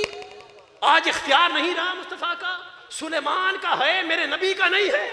جس مقام پر سارے انبیاء کا اختیار ختم ہوتا ہے, وہاں سے میرے محمد کا اختیار شروع ہوتا ہے. دم عیسیٰ ید بیضا سے آگے ہے مقام ان کا, کلام اللہ کی تفسیر ہے گویا کلام ان کا. امام الانبیاء ہیں, نور ہیں, انسان کامل ہیں, خدا خود میر مجلس ہے, محمد شمع محفل ہے. خدا خود میر مجلس ہے, محمد شمع محفل ہے. توجہ ہے آپ کی؟ تو یہاں تک آ کہ میں نے حضور کی حکومت کو بیان کیا. اب ذرا سنیے گا, میں جس چیز کے لیے بیان کر رہا ہوں, جنات کی بات ہے نا, تو ایک اور چیز ذہن میں آ گئی میری. سورہ سبا کی آیت ہے, آیت 14, حضرت سلیمان علیہ السلام کے حوالے سے, کہ فَلَمَّا قَضَيْنَا عَلَيْهِ الْمَوْتَ مَا دَلَّهُمْ عَلَى مَوْتِهِ إِلَّا دَابَّةُ الْأَرْضِ تَأْكُلُ مِنْ سَأَتِهِ فَلَمَّا خَرَّ تَبَيَّنَتِ الْجِنُّ. یعنی خدا فرماتا ہے کہ ایک مرتبہ جناب سلیمان علیہ السلام کچھ تعمیرات کروا رہے تھے. توجہ کر رہے ہیں آپ؟ دیکھیں یار, گفتگو منتقل ہو نہ ہو رہی ہے نا, میرا یہ یقین ہے کہ ہو رہی ہے. آگے اگر کچھ پردہ ہے, کچھ حجاب ہے, تو اس کو ہٹانا آپ کا کام بھی ہے, کچھ ہماری طرف سے, کچھ آپ کی طرف سے. پھول کی پتی سے کٹ سکتا ہے ہیرے کا جگر, پر مرد ناداں پر کلام نرم و نازک بے اثر. تو مجھے محسوس نہ ہو کہ میں کسی بھینس کے آگے بین بجا رہا ہوں, مجھے پتہ لگے کہ میں محمد کے غلاموں کے آگے گفتگو کر رہا ہوں. تعمیر کر رہے تھے, سورہ سبا کی آیت ہے, حضرت سلیمان علیہ السلام کو تعمیر کرے. وہ تعمیر کیا تھی بلا؟ بیت القدس کی, بیت اللہ شریف کی تعمیر. کس کی؟ قبلہ اول مسجد اقصی, اس کی تعمیر ہے. مفسرین نے بیان کیا کہ اس کی تعمیر فرما رہے تھے. اور جنات پتہ ہے کون کام کر رہے تھے؟ جو شیاطین میں سے تھے. اچھے جن کام نہیں کر رہے تھے, ویسا اچھے جنات کام نہیں کر رہے, شیاطین کو کام پہ لگایا تھا. نہیں غور کیا آپ نے؟ کس کی تعمیر ہو رہی ہے؟ قبلہ اول کی, قبلہ بیت القدس کی, قبلہ اول کی. اور تعمیر کون کر رہا ہے؟ شیطان. تعمیر کسے کروا رہے ہیں؟ شیاطین سے. یہ مفسرین نے لکھا ہے, یہ مفسرین نے لکھا ہے, شیاطین سے کام کروا رہے ہیں. اب 53 برس کی عمر ہے، 53.5 برس کی ٹوٹل عمر ہے جناب سلیمان علیہ السلام کی. 13.5 برس کی عمر میں انہیں حکومت مل چکی تھی. 40 برس تک جناب سلیمان کی حکومت رہی. 40 ایئرس، 40 برس. توجہ کیا آپ نے؟ اچھا، اب جب وہ کام کر رہے، اچھا اس بات کو سن لیجئے. ایک بات ذہن میں آئی میری کہ آپ جانتے ہیں کہ وہ بیت القدس کی تعمیر کہاں پر ہو رہی تھی؟ جہاں پر حضرت داؤد علیہ السلام نے وقت وصال اپنے بیٹے کو بلایا، سلیمان کو، کہا کہ یہ میں نے تعمیر شروع کی ہے. یہ تعمیر داؤد نے شروع کی تھی، مکمل سلیمان نے کی تھی. یہ تعمیر بولیے داؤد علیہ السلام نے شروع کی تھی، مکمل سلیمان علیہ السلام نے کروائی تھی. فرمایا اپنے بیٹے کو وصیت کی کہ یہ میں گھر تعمیر کروا رہا ہوں، تو نے اس گھر کو مکمل کرنا ہے. اور فرمایا یہ اس جگہ پر تعمیر کروا رہا ہوں جہاں پر موسیٰ علیہ السلام نے اپنا خیمہ لگایا تھا. جہاں پر موسیٰ علیہ السلام نے، بولیے سمجھے نہیں بات کو، الیبریٹ کروں تھوڑا سا. جہاں موسیٰ علیہ السلام نے خیمہ لگایا وہاں پر داؤد علیہ السلام نے خدا کا گھر بنایا. اس جگہ پر داؤد علیہ السلام نے خدا کا گھر بنایا. یہ نئی بات نہیں ہے. آپ جانتے ہیں کہ دوسری کے مقام پر میں نے ایک مرتبہ تقریر کی تھی شکر گڑھ کے اندر. میں نے کعبے کی تاریخ کو بیان کیا تھا آدم علیہ السلام سے. یاد ہے آپ کو؟ میں نے کعبہ شریف کی تعمیر کو آدم علیہ السلام سے، ابھی میں کسی اور نشست پر جب قائم ہوگی تو میں باقی دوستوں کو بھی کعبے کی تاریخ کے بارے میں بیان کروں گا. پر اس بات کو سن لیجئے کہ کعبہ در حقیقت حضرت آدم علیہ السلام کا گھر تھا. کعبہ بولیے آدم علیہ السلام کا گھر تھا. حجر اسود پہلے سفید رنگ کا پتھر تھا جس پر آدم علیہ السلام آرام کیا کرتے تھے، ریسٹ کرتے تھے، عبادت کرتے تھے. بعد میں وہ وقت کے ساتھ ساتھ سیاہ ہو گیا ہمارے گناہوں کو جذب کر کر کے. توجہ ہے آپ کی؟ سو جس جگہ پر آدم اور حوا کا گھر تھا اس جگہ پر اللہ نے اپنا گھر بنایا. ٹھیک. پھر جب حضرت ابراہیم علیہ السلام کا دور آیا اور انہوں نے کعبے کی بنیادوں کو کھودا، نیچے سے بنیادیں بڑی بنائی نکل آئیں اور بنیادوں کو صرف اٹھایا تھا انہوں نے، بنیادوں کو اٹھایا تھا انہوں نے. تو آپ جانتے ہیں کہ یہ جو حتیم ہے، حتیم جو کعبے کے باہر ایک دائرہ نہیں لگا ہوا، حتیم جو کہ کعبے کا حصہ ہے، آپ جانتے ہیں اس میں کیا ہے؟ اس کے اندر حضرت ہاجرہ اور جناب اسماعیل کی قبریں ہیں. حدیث میں ہے کہ جناب ہاجرہ اور جناب یعنی اسماعیل کی والدہ، وہ دونوں کی قبریں وہاں پر ہیں. اور بتاؤں اسی جگہ پر جناب ہاجرہ اور اسماعیل کا خیمہ بھی تھا. اسی مقام پر ان دونوں بزرگان کا خیمہ بھی تھا. تو جب کعبہ بنا وہ بھی نبی کے گھر پر، ابراہیم کے بعد پھر جب کعبہ بنا وہ بھی نبی کے گھر پر، قبلہ اول بیت القدس بنا وہ بھی نبی کے گھر پر. تو خدائے پروردگار چن چن کر وہ جگہ تلاش کر رہا ہے جہاں پر اس کے نبی کے قدم پڑے، جہاں پر اس کے مقرب بندوں نے رہائش اختیار کی. خدا نے ان کی رہائش کو ہی اپنا رہائش بنا دیا، کیونکہ خدا فرمانا چاہتا ہے کہ جہاں پر نسبت یار ہوگی وہیں پر خدا کا دیدار ہوگا. جہاں پر نسبت یار ہوگی وہیں پر خدا کا دیدار ہوگا. توجہ ہے آپ کی؟ تو اس چیز کو غور کریے. بات ضمناً آئی تھی اس لیے میں نے ضروری سمجھا کہ بیان کر دوں. اب جب سجدے کرنے جاؤ نا، ان ملاؤں کو کہنا، ملا سمجھتے ہو نا، ان سے پوچھنا کہ جب کعبے میں جا کر حتیم پر سجدہ کرتے ہو تو دیکھ تو لو کہ نیچے قبریں کس کی ہیں، کن قبروں پر جا کر سجدہ کر رہے ہو. وہ قبریں ہیں جناب اسماعیل اور ہاجرہ کی، وہ گھر ہے جناب آدم کا. اور کبھی فلسطین میں جاؤ، بیت القدس میں جاؤ تو مت بھولنا وہ جناب موسیٰ علیہ السلام کا گھر تھا. توجہ ہے آپ کی؟ اب جب حضرت سلیمان علیہ السلام نے شیاطین کو ڈیوٹی پہ لگایا تو ایک دن کیا ہوا کہ جناب سلیمان علیہ السلام محراب میں داخل ہوئے. ایک اوپن سا محراب تھا، اس کے اندر وہ داخل ہوئے. جب داخل ہوئے تو ان کا عصا مبارک، ان کا بولیے عصا مبارک، وہ جس پر ٹیک لگاتے تھے، تکیہ لگاتے تھے، تکیہ مطلب سہارا لیتے تھے، سہارا لے کر کھڑے ہو گئے. آپ جانتے ہیں کہ جناب سلیمان علیہ السلام کی عبادت بہت مشہور ہے. ایک ایک مہینے 2 مہینے وہ اس طرح سے کھڑے رہتے تھے, ایک ایک مہینے. اور داؤد علیہ السلام کی ان سے بھی زیادہ بڑی عبادت تھی, لمبی عبادت تھی. مہینہ 2 مہینے اس طرح سے کھڑے رہتے تھے. اب جنات کو یہ عادت تھی کہ وہ اکثر سلیمان علیہ السلام کو بہت طویل عرصے تک کھڑا ہوا دیکھتے تھے. تو خدائے پروردگار کا اذن آیا, امر آیا, اس پر جناب سلیمان علیہ السلام کا وصال ہو گیا. وصال ہو گیا, سن رہے ہیں آپ بات میری؟ لیکن وہ ویسے ہی ٹیک لگا کر کھڑے رہے, کیونکہ خدا سے عرض کیا سلیمان نے کہ اے پروردگارا میرے اس راز کو ان پر نہ کھولی, میرے راز کو جنات پر نہ کھولی, ان کو اس غیب کا علم نہ عطا فرمائیں. اب سلیمان علیہ السلام اسی طرح سے عصا پر کھڑے رہے. یہ آیت بیان کرتی ہے 100 سال کا عرصہ ہو گیا, 100 years. کتنا بولیے, کتنا؟ 100 سال کا عرصہ گزر گیا. 100 سال تک جنات جو شیاطین میں سے وہ نبی کو زندہ سمجھتے رہے, زندہ سمجھ کر اطاعت میں رہے. ہائے ہائے ہائے ہائے ہائے, زندہ سمجھ کر. میں دوبارہ ریپیٹ کر رہا ہوں, میں اپنے جملے پر خود ہی قربان جاؤں. زندہ سمجھ کر وہ شیاطین زندہ مصطفیٰ نبی کو, سلیمان کو, اللہ کے نبی کو زندہ سمجھ کر اطاعت میں رہے.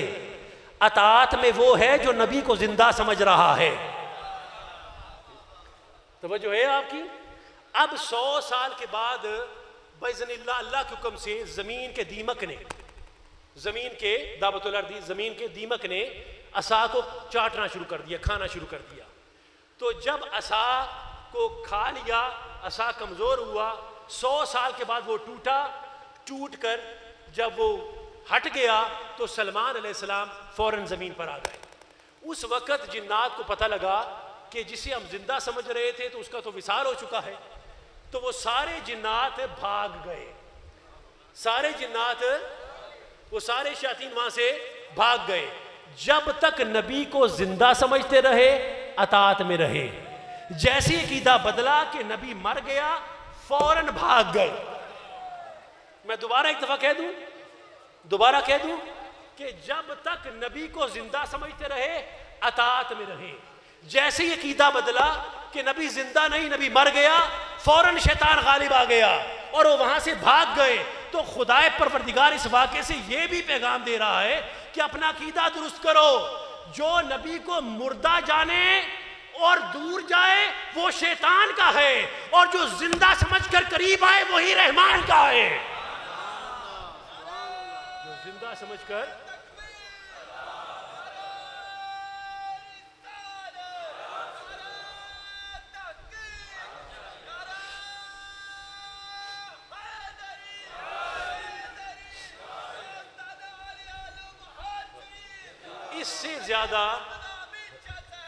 اس سے زیادہ ہمارا عقیدہ تو نبی کی حیات کا ہے.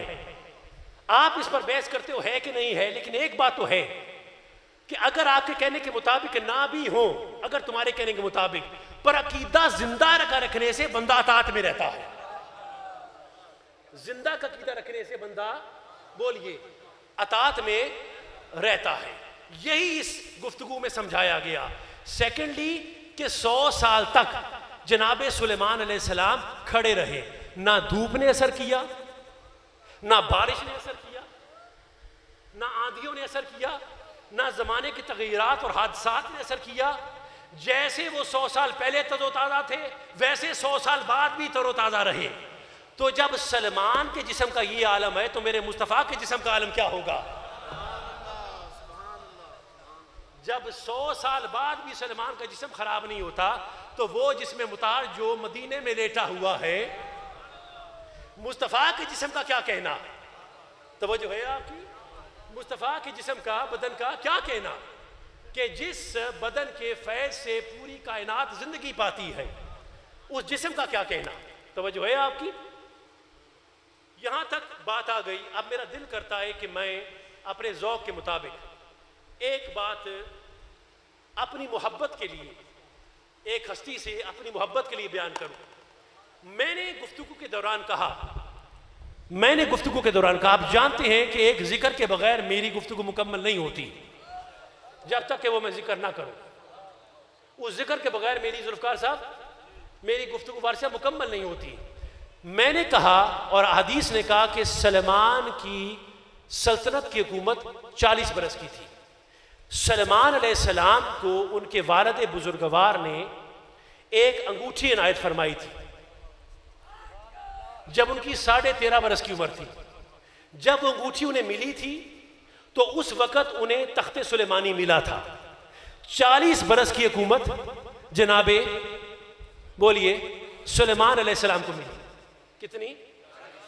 40 برس کی حکومت. بولیے کتنی؟ 40 برس کی حکومت ملی. کس کو؟ جناب سلیمان علیہ السلام کو. پھر وہ انگوٹھی ان سے کھو گئی. توجہ ہے آپ کی؟ جب کوئی تو سلمان علیہ السلام کی جو سلطنت تھی وہ اسی لمحے اس کا خاتمہ شروع ہو گیا, ان سے واپس لی جانے لگی.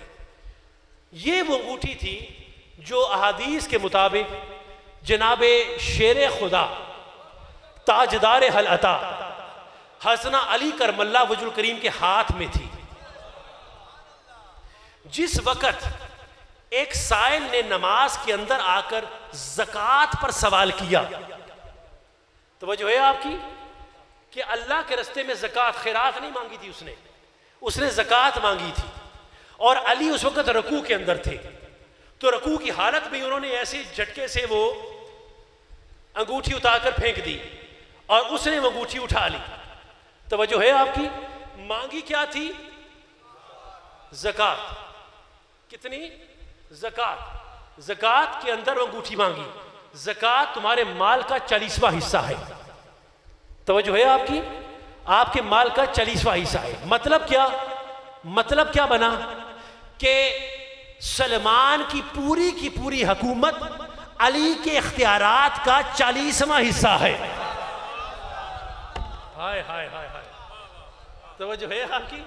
جس کو حیدر کرار نے زکوٰۃ کے اندر دے دیا, زکوٰۃ میں کر کے دے دیا, کہ جس انگوٹھی پر سلمان کی پوری حکومت کا دار و مدار تھا وہ علی نے زکوٰۃ کے اندر پکڑا دی. مطلب کہ سلمان کی پوری سلطنت علی کے اختیارات کا 40واں حصہ ہے.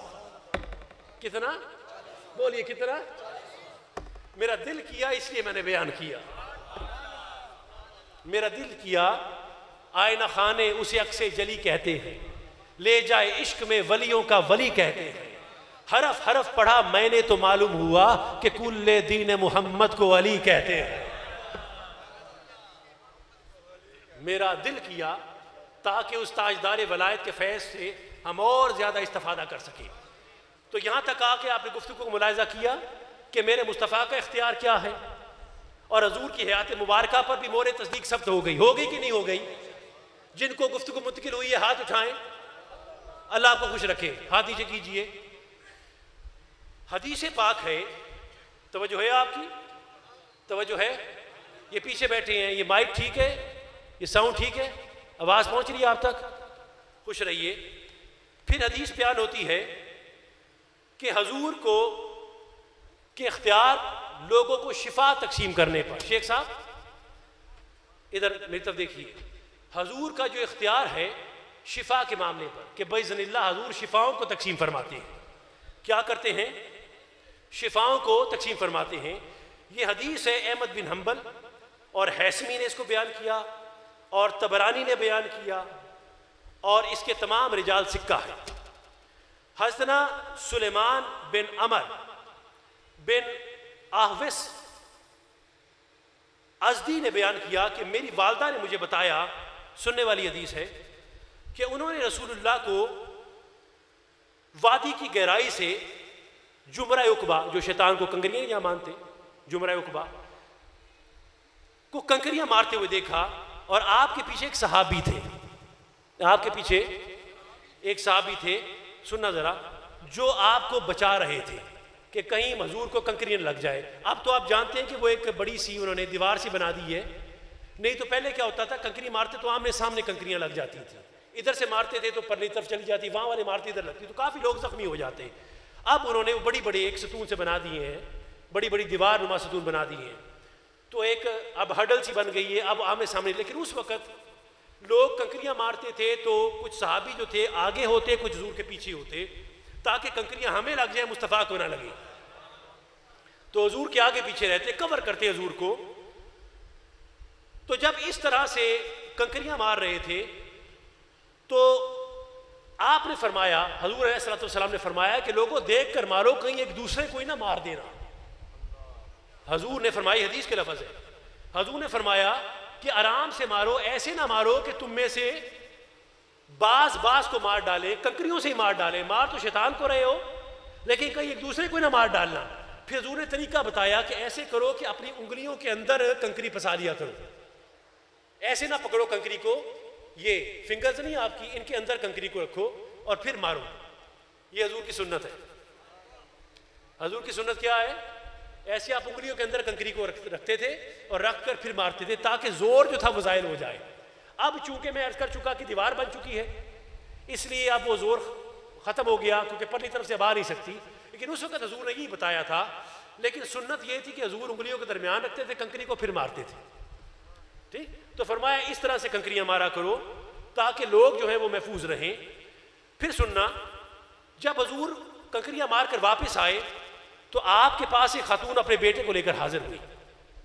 ایک بی بی آئی اپنے بچے کو لے کر. توجہ ہے آپ کی؟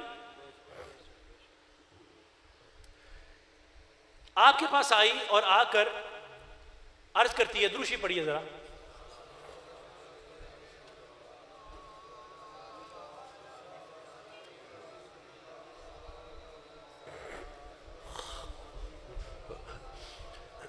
اور عرض کرتی ہے، یا رسول اللہ میرے بیٹے کی عقل زائل ہو چکی ہے، دماغ، اور ساتھ میں اس کی قوت گواہی، بولنے کی طاقت بھی نہیں تھی، وہ بول بھی نہیں سکتا تھا، زائل ہو چکی ہے. آپ اس کے لیے اللہ تعالیٰ سے دعا فرمائیں، دعا کر دیں کہ اللہ سے شفا عطا فرمائے.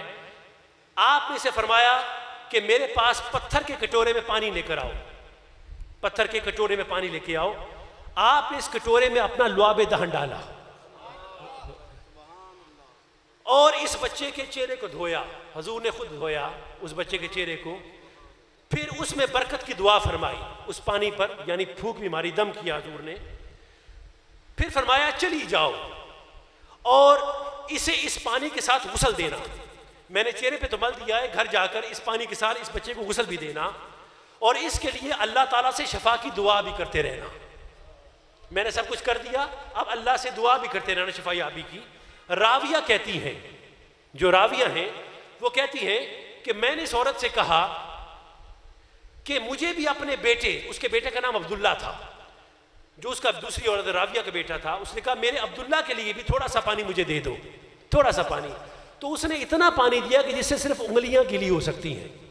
تو اس راویہ نے اپنے بچے عبداللہ کے سارا پانی انگلیوں کو تر کر کے اس کے سر کے اوپر مل دیا، ایسے سارا سر پہ حضور کا دم کیا ہوا پانی مبارک جس میں حضور کا لعاب دہن تھا، ہائے، وہ سر پر مال دیا. پہلے والے بچے نے حضور نے چہرے پہ ملا اور غسل کے لیے دیا، اس نے سر پر انگلیوں کے ساتھ مل دیا. اب راویہ کہتی ہیں کہ میرا وہ بچہ اس پانی کی برکت میں تمام لوگوں سے زیادہ نیکوکار نکلا. صرف وہ جو چند قطرے لگے تھے اس کے سر پر، سارے اپنے قبیلے کے لوگوں میں سے سب سے نیک میرا بچہ عبداللہ تھا. مصطفیٰ کی مس شدہ پانی کا اثر کیا تھا کہ وہ بچہ سب میں سے نیکوکار، قبیلے میں سے سب سے پاکیزہ وہ لڑکا جوان ہوا. بعد ازاں میں نے اس عورت سے پوچھا، ایک مرتبہ ملاقات ہوئی تو میں نے پوچھا تیرے بیٹے کا کیا حال ہے جس کی عقل زائل ہو گئی؟ تو اس نے کہا کہ اسے بیماری سے بڑی اچھی طرح شفا نصیب ہوئی ہے اور وہ اپنے قبیلے کا سب سے ذہین لڑکا بن چکا ہے، سب سے ذہین لڑکا بن چکا ہے، بولنے بھی لگ گیا ہے، سب سے سمجھدار بھی ہے، سب سے ذہین بھی ہے. یہ کس کا اثر ہے؟ یہ مصطفیٰ کے لعاب دہن کا اثر ہے، حضور کے لعاب کا اثر ہے. توجہ کیا آپ نے؟ چلو آؤ میں تمہیں تاجدار حلقہ کی طرف لے چلو. علی کیا فرماتے ہیں نبی کی شفا کے بارے میں؟ فرماتے ہیں، حدیث ہے، اس کو احمد بن حنبل نے روایت کیا، معروف حدیث ہے غزوہ خیبر کی. خیبر کی حدیث کہ جناب امیر علیہ السلام فرماتے ہیں کہ جب سے حضرت صلی اللہ علیہ وسلم نے میری آنکھوں میں اپنا لعب دہن لگایا اس وقت سے میری آنکھیں نہیں دکھی. ابھی میں اختصار سے بیان کر رہا ہوں, اس کو پھر بعد میں بیان کریں گے. فرمایا جب سے حضور نے لعاب لگایا تو اس کے بعد دوبارہ میری آنکھوں کی تکلیف کبھی نہیں ہوئی. آپ کو پتہ ہے جناب علی کو یہ تکلیف کب سے تھی؟ علی کے بچپن سے تھی. حیدر کرار کے بچپن سے آپ کو آنکھوں کی تکلیف تھی, بچپن سے بولیے آنکھوں کی تکلیف تھی. خیبر کے دن حضور نے اپنا لعاب لگایا تھا, اس کے بعد جناب علی کو کبھی آنکھوں کی تکلیف نہیں ہوئی. توجہ ہے, سنتے جائیے. میں آخر میں پھر ایک جملہ کہوں گا, آخر میں جملہ کہوں گا. ایک جامع ترمذی کی حدیث ہے. جب میں نے یہ حدیث پڑھی تو مجھے ایک نبی, اپنا نبی مجھے ایک شفیق باپ کی طرح نظر آیا اس کے اندر. جناب امیر علیہ السلام سے روایت ہے کہ میں ایک دفعہ بیمار ہو گیا. حضرت صلی اللہ علیہ وسلم تشریف لائے اور جناب علی اس وقت پکار رہے تھے کہ اے پروردگارا اگر میری اجل قریب آ گئی, جناب علی کو تھا کہ میری اجل قریب ہے, یہ میرا وصال ہونے لگا ہے, تو مجھے آسائش دے, یعنی آرام کی موت دے, اور اگر میرے مرنے میں بھی تاخیر ہے تو اس مرض سے مجھے شفا دے, اگر امتحان ہے تو مجھے صبر عطا کر. دوسری روایات میں لکھا ہے کہ جناب علی علیہ السلام بہت زیادہ تکلیف سے کر رہے تھے کہ میرا وقت قریب آ گیا. جیسے انسان کہتے ہیں کہ ہائے میرا وقت قریب آ گیا, بس اب میں گیا. اور یہ کس کو دیکھ کر کہہ رہے ہیں؟ جب رسول اللہ آ گئے تھے, رسول اللہ تشریف لائے اور رسول اللہ نے سن کر فرمایا علی یہ کیا کہہ رہا ہے, یہ کیا کہہ رہا ہے. اکثر ہوتا ہے نا کہ کوئی کتنا بھی دلیر ہو, میں آپ کے سامنے پھوکے مارتا رہوں, دم کرتا رہوں, بڑا شیر بن کے رہوں کہ مجھے کچھ نہیں ہوتا, لیکن جب میں اندر گھر کے جاؤں گا اور اپنی والدہ کے پاس ہوں گا, اگر مجھے تکلیف ہوگی تو میں کہوں گا ہائے میری اماں مجھے بچا لے, میں گیا. تو جس پر بہت زیادہ مان ہوتا ہے نا, جس رشتے پر بار شیر بنتے رہو, اس کے آگے آگے زیر ہو جاتے ہیں, کیونکہ کوئی نہ کوئی تو ایسا ہونا چاہیے جس کے آگے آپ بھی دکھ بیان کر سکو, اور وہ آگے سے تسلی دیتا ہے. بعض کے جھڑک کر اوے ٹھیک ہو جا, کیا کی گلا کرنا پہ ہے, کچھ نہیں ہوتا تینوں, سیدھا ہو کے بہ. وہ جھڑک کے بھی کہتا ہے, پر جھڑکنے میں بھی پیار ہوتا ہے. تو رسول اللہ نے بھی ایسے کیا. رسول اللہ نے اپنی ٹھوکر سے علی کو مارا, پاؤں سے مارا. اوے یہ کیا کہہ رہا ہے, ہائے ہائے ہائے, توجہ ہے, اوے علی یہ کیا کہہ رہا ہے, ٹھوکر ماری. فرماتے ہیں نبی کی ٹھوکر کا مارنا کیا تھا. علی فرماتے ہیں مجھ اس رب ذوالجلال کی قسم ہے جب سے مصطفیٰ نے ٹھوکر ماری اس کے بعد میں کبھی بیمار ہی نہیں ہوا. مجھے جب سے رسول اللہ نے ٹھوکر ماری کہ وہ یہ کیا کر رہا ہے, تو بس اتنا کہا کہ اللہ اس کو شفا دے دے, یہ کیسی باتیں کر رہا ہے. فرماتے ہیں وہ دن اور شہادت کا دن تک جناب علی کو کبھی بھی کوئی بیماری نہیں ہوئی. یہ کس کا اثر تھا؟ مصطفیٰ کی ٹھوکر کا. ہائے ہائے ہائے, مصطفیٰ کے قدم کی ٹھوکر کا, پاؤں مبارک کی ٹھوکر کا. نالین مصطفیٰ کی برکتیں دیکھو. تاجدار حلتا کہہ رہے ہیں یا رسول اللہ میں گیا, میرا آخری وقت ہے. حضور فرماتے ہیں علی یہ کیا کہہ رہا ہے, اٹھ, پاؤں مارا. فرماتے ہیں حضور نے پاؤں کیا مارا, بیماری بھاگ گئی, ہمیشہ کے لیے بھاگ گئی. ایسے جیسے کک کر دیا ہو, کک آؤٹ کر دیا ہو کہ اب دوبارہ کبھی واپس نہیں آئے گی. تو یہ کرم نوازی ہے مصطفیٰ کے نالین پاک کی. توجہ ہے آپ کی. پھر اگلی حدیث بھی سنیے. آپ خوش ہو رہے ہیں کہ نہیں ہو رہے؟ وہ جنوں نبی دا ذکر سن کے بٹھا نہ پئے.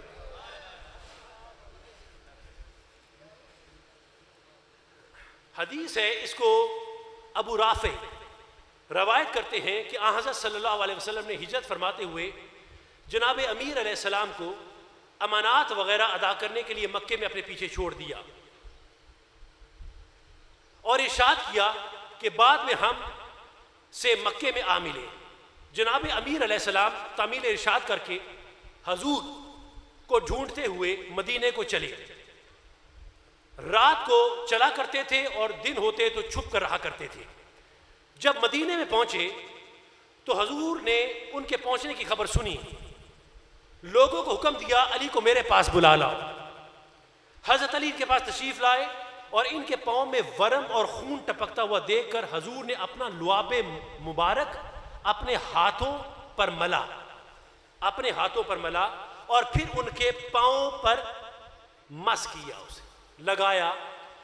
اب ورم جو تھا وہ سفر کی وجہ سے تھا، کیونکہ مختلف جگہوں پر چھپ چھپ کر آتے رہے، چٹیلے پتھریلے پہاڑوں پر، نکیلے پہاڑوں پر چل کے آتے رہے، تو پاؤں زخمی ہو چکے تھے، سوج چکے تھے، خون بھی ٹپکتا تھا.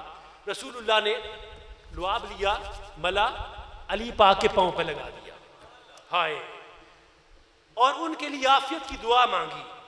تو فرماتے ہیں کہ ان کے پاؤں بالکل ٹھیک ہو گئے، پھر ان کے شہید ہونے تک کبھی نہ خراب ہوئے، پھر کبھی جناب حیدر کرار کی شہادت تک پھر دوبارہ کبھی بھی خراب نہ ہوئے. جتنا مرضی صبر کر لیتے، پھر نہ کبھی آنکھیں خراب ہوئیں، نہ کبھی پاؤں خراب ہوئے، نہ کبھی کوئی بیماری پاس آئی.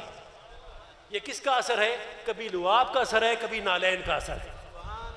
کبھی لعاب کا اثر ہے، کبھی سر سے لے کے پاؤں تک شفا ہی شفا ہے. سر سے لے کے پاؤں تک، سر سے لے کے پاؤں تک شفا ہی شفا ہے. منہ سے لعاب ہے اور پاؤں میں نالین ہے. کبھی لعاب سے شفا دیتے ہیں، کبھی نالین سے شفا دیتے ہیں. قربان جاؤں میں کملی والے مصطفیٰ پر. فرماتے ہیں، یہ حدیث بڑی ہے خوبصورت حدیث ہے، عبد الرحمن بن ابی لیلہ اس کو نقل کرتے ہیں، اس حدیث کو، کہ جناب امیر علیہ السلام سردی کے دنوں میں صرف تہبند، سردی آپ لگتی ہے، آپ کیا کرتے ہیں؟ جیکٹ سویٹر پہنتے ہیں، کوٹ. ہاں، عراق گئے تھے تو بڑے بڑے لمبے کوٹ آئے تھے، وہ سنبھالا ہوا ذوالفقار صاحب نے، دیگرہ بھی لیا تھا جو دو ساتھ گئے تھے عراق قافلے پہ. تو آپ گرم کوٹ پہنتے ہیں. جناب علی کا طریقہ، الٹی ہی چال چلتے ہیں دیوان عشق، آنکھ بند کرتے ہیں دیدار کے لیے. تو آپ سردی کے اندر صرف تہمت اور ہلکی سی باریک سی چادر لے کر باہر نکل جاتے تھے، کوئی سویٹر نہیں، کوئی گرم کپڑا نہیں پہنتے تھے. اور گرمی کے دنوں میں روئی کے بھرے ہوئے کپڑے اور موٹے کپڑے پہنا کرتے تھے. سردیوں میں باریک اور گرمیوں میں موٹے، بیٹا جی موٹے اونی کپڑے موٹے پہنتے تھے. لوگوں نے مجھ سے کہا کہ اگر تو اپنے والد سے کہے، کیونکہ وہ جناب امیر السلام کو باتیں بیان کرتے تھے، وہ ان سے پوچھیں. میں نے اپنے والد سے کہا کہ اکثر لوگوں نے جناب امیر السلام سے ایسی بات دیکھی جو ان کی نگاہ میں ان کو اچھی نہیں لگتی. وہ کہنے لگے وہ کیا بات ہے؟ میں نے کہا جناب امیر علیہ السلام سخت گرمی کے دنوں میں موٹے کپڑے اونی کپڑے پہن کے نکلتے ہیں اور پرواہ نہیں کرتے، اور سخت سردی کے دنوں میں نہایت ہلکے پھلکے باریک کپڑے پہنتے اور کچھ پرواہ نہیں کرتے اور سردی سے نہیں ڈرتے. لوگوں نے مجھ سے کہا کہ آپ داستان بیان کرتے ہوئے جناب امیر علیہ السلام سے اس کا سبب پوچھیں. بس وہ جب جناب امیر علیہ السلام کو باتیں سنانے لگے، سننا ذرا، تو عرض کیا یا امیر المومنین، لوگ آپ کی ایک بات کی تہ کو نہیں پہنچتے. جناب امیر نے فرمایا کیا ہے؟ کہا میرے والد نے کہا کہ آپ موسم گرما میں موٹے اور بھاری کپڑے پہنتے ہیں اور سردی میں ہلکے پھلکے دو کپڑوں میں نکلتے ہیں اور سردی کی پرواہ نہیں کرتے. فرمانے لگے اے ابا لیلہ، کیا خیبر میں تو ہمارے ساتھ نہیں تھا؟ کیا خیبر میں، بولیے، تو ہمارے ساتھ نہیں تھا؟ تو میرا باپ کہنے لگا کہ آپ کے ساتھ میں موجود تھا. جناب امیر نے فرمایا کہ جب جناب رسول اللہ نے جناب باری باری سب کو بھیجا تھا علم دے کر، جو جنگ کا علم تھا سب کو بھیج کر، لیکن کسی کو فتح نہیں مل رہی تھی، تو فرماتے ہیں کہ جب جناب ابو بکر کو دے کر خیبر کے فتح کے لیے بھیجا تو کامیاب نہ ہوئے، وہ واپس آ گئے. پھر جناب عمر کو بھیجا، وہی خیبر کا علم دے کر، ان کو بھی فتح حاصل نہ ہوئی، وہ بھی واپس آ گئے. تو حضور اکرم نے اس وقت فرمایا کہ ہم یہ علم ایسے شخص کو دیں گے جو اللہ اور اس کے رسول سے محبت رکھتا ہے اور اللہ اور اس کا رسول اس سے پیار کرتے ہیں. توجہ ہے، اور وہ بھاگنے والا نہیں ہے، اور وہ بھاگنے والا نہیں ہے. پھر حضور صلی اللہ علیہ وسلم نے، یہ جیسی حدیث ہے ویسے بیان کر رہا ہوں، نے مجھے بلوایا. میں حضور کی خدمت میں ایسے حال میں پہنچا کہ میری آنکھیں دکھ رہی تھی. قریب تھا کہ حضرت صلی اللہ علیہ وآلہ وسلم نے میری آنکھوں پر اپنا لعاب دہن لگایا اور فرمایا کہ اے میرے پروردگار، اے میرے پروردگار، علی سے گرمی اور سردی کی تکلیف کو دور کر دے. علی فرماتے ہیں اس کے بعد نہ مجھے سردی لگتی ہے نہ مجھے گرمی لگتی ہے. نہ مجھے طویل حدیث تھی، نہ مجھے سردی لگتی ہے نہ مجھے گرمی لگتی ہے. حضور فرما دیں نہ گرمی نہ سردی تو پھر نہ گرمی نہ سردی. توجہ ہے آپ کی؟ تو فرمایا اس لیے مجھے نہ کبھی گرمی لگی نہ کبھی سردی لگی. توجہ ہے آپ کی؟ اچھا اب سنیے، یہ تو تھا جناب علی کا قصہ. اب سنیے حضور کے تبرکات کا. توجہ ہے آپ کی؟ میں جان کے بیان کروں، میں ساری بات آپ کو کرنی ہے. پہلے میں نے آپ کو حدیث بیان کی حضور کے زمانے کی، میں نے جناب کو حیدر کرار کی، حدیثوں کو بیان کیا کہ ان کو شفا کیسے ہوئی. اب کچھ حدیثیں سنیے جو حضور کے تبرکات کے حوالے سے، پھر میں آخر میں ایک جملہ کہوں گا. یہ حدیث پاک ہے جس کو حضرتنا اسما بیان کرتی ہیں. وہ روایت کرتی ہے جناب اسما بنت ابو بکر، فرماتی ہیں کہ انہوں نے کسروانی جبہ نکالا حضور علیہ الصلوۃ والسلام کا جبہ جو حضور پہنتے تھے، جس کے گریبان اور چاکوں پر ریشم کا کپڑا لگا ہوا تھا. کس کا؟ ریشم کا کپڑا لگا ہوا تھا. اور کہنے لگی حضرت عائشہ کے پاس تھا، جب وہ فوت ہوئی تو میں نے لے لیا. نبی اکرم اس کو پہنتے تھے. اور حضرت اسما فرماتی ہیں کہ اب نبی کا وصال ہو چکا. نبی کا وصال، بولو، نبی کا وصال ہو چکا ہے. اس کو ذہن میں رکھنا. جبہ جناب اسما بنت ابی بکر کے پاس ہے، پہلے عائشہ کے پاس تھا، اب جناب اسما بنت ابی بکر رضی اللہ تعالیٰ عنہ آپ کے پاس ہے. فرماتی ہیں ہم بعد از وصال کیا کرتی تھیں؟ ہم بیماروں کے لیے اس کو دھوتے اور اس کے ساتھ بیماروں کے لیے شفا طلب کرتے تھے. وصال ہو چکا، آپ پوچھتے ہو کہ یہ سنت کہاں پر ہے؟ مجھے بتاؤ کہ اسما بنت ابی بکر اور جناب عائشہ کی سنت سے بڑھ کر سنت کیا ہوگی کہ جبے کو دھوتی، ان کے پانی سے لوگوں میں شفا تقسیم فرماتی تھی. یہ کس کی برکتیں ہیں؟ حضور کے جبہ مبارک کی. حالانکہ حضور کا وصال ہو چکا ہے پر پھر بھی برکتیں چل رہی ہیں. حضور کے تبرکات سے برکتیں چل رہی ہیں. ذہن میں رکھنا، بھول نہ جانا اسے، اس کو ذہن میں رکھنا. یہ امام نووی کی حدیث ہے اور انہوں نے اس کو بیان فرمایا. اس کے علاوہ اس کو صحیح مسلم میں بیان کیا. سنن ابی داؤد کے اندر یہ حدیث آئی، سنن ابن ماجہ کے اندر یہ حدیث آئی، صحیح ستہ کی حدیث ہے جس کو میں نے بیان کیا ہے.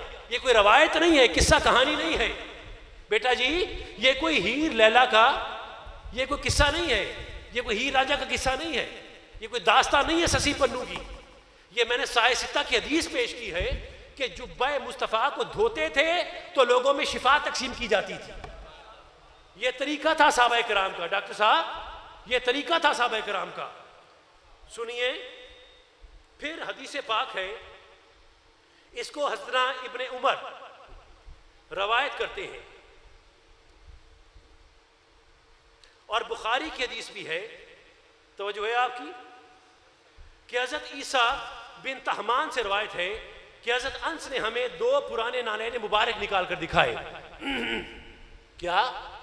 حضور کے جوڑے مبارک جو پاؤں میں پہنتے تھے، نالین مبارک نکال کر دکھائے کہ حضرت انس نے ہمیں وہ 2 پرانے نالین مبارک نکال کر دکھائے. ان میں سے ایک کے 2 تسمے تھے. پھر ثابت بنائی نے اس کے بعد حضرت انس سے روایت کرتے ہوئے مجھے بتایا کہ یہ دونوں حضور کے نالین مبارک تھے. اور پھر بتاتی ہیں ان نالین مبارک کے بارے میں حضرت عبداللہ بن عمر کہ میں نے آپ کو بالوں سے صاف کی ہوئی کھال کی جوتی پہنے ہوئے دیکھا. یعنی ایسی بھی حضور کی جوتی تھی اور ایسی جوتیاں پہنے ہوئے دیکھا جس میں بال نہیں بھی ہوتے تھے. ایسی بھی حضور کی نالین تھی. کچھ بالوں والی جوتیاں ہوتی تھی اور کچھ بالوں کے بغیر بھی ہوتی تھی.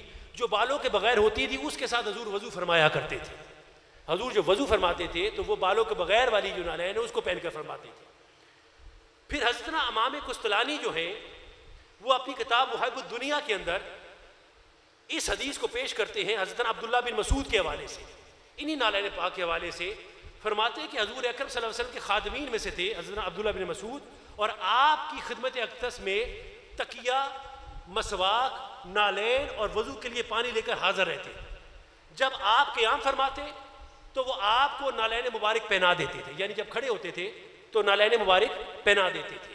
اور جب آپ تشریف رکھتے تو عبداللہ ابن مسعود جو تھے آپ کے نالے پین اٹھا کر اپنی بغل میں دبا لیتے. حتیٰ کہ نماز کے اندر بھی بغل میں رکھتے تھے. جب نماز پڑھتے تھے عبداللہ ابن مسعود تو تب بھی ان کی نالان پاک حضور کی اپنی بغل میں دبائی ہوتی تھی. آپ کہتے ہو کہ حضور کا خیال آ جائے نماز میں تو نماز باطل ہو جاتی ہے. عاشق تو ان کے نالین بھی سینوں کے ساتھ لگا کے رکھتے تھے. شوق تیرا اگر نہ ہو میری نماز کا امام، میرا قیام بھی حجاب، میرا سجود بھی حجاب. اب سنیے امام قسطلانی مزید لکھتے ہیں نالین پاک کی فضیلت اور برکت جو بیان کی گئی اس میں ایک یہ ہے کہ ایک وہ ہے جو سال ایک شیخ گزرا ابو جعفر بن عبد المجید بیان کرتے ہیں، مواہب الدنیا کی حدیث ہے. وہ کہتے ہیں کہ میں نے نالین پاک کا نمونہ اپنے ایک طالب علم کو دیا. ایک دن وہ میرے پاس آ کر کہنے لگا کل میں نے نالین پاک کی عجیب برکت دیکھی. میری بیوی شدید درد کی وجہ سے قریب المرگ تھی، مرنے کے پاس تھی.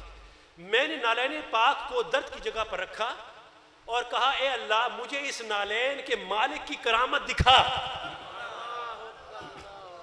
مجھے اس نالین کے مالک کی کرامت دکھا. اللہ تعالیٰ نے کرم فرمایا اور میری بیوی فوراً صحتیاب ہو گئی. صرف نالین رکھا تھا اور کہا کہ مولا اس نالین کے مالک کی کرامت دکھا. وہ جو قبر انور میں لیٹا ہوا ہے اس کی کرامت دکھا. جیسے ہی رکھا تو فرمایا کہ وہ جو قریب البرق تھی وہ بالکل صحتیاب ہو گئی، وہ شفا یاب ہو گئی. توجہ ہے آپ کی. تو صاحبان ذی وقار کہنے کا مقصد یہ ہے کہ پہلے آپ کو بیان کیا کہ اس عورت نے اپنے بچے کو وہ پانی دیا جس میں حضور کا لعاب تھا، اسے شفا ہو گئی.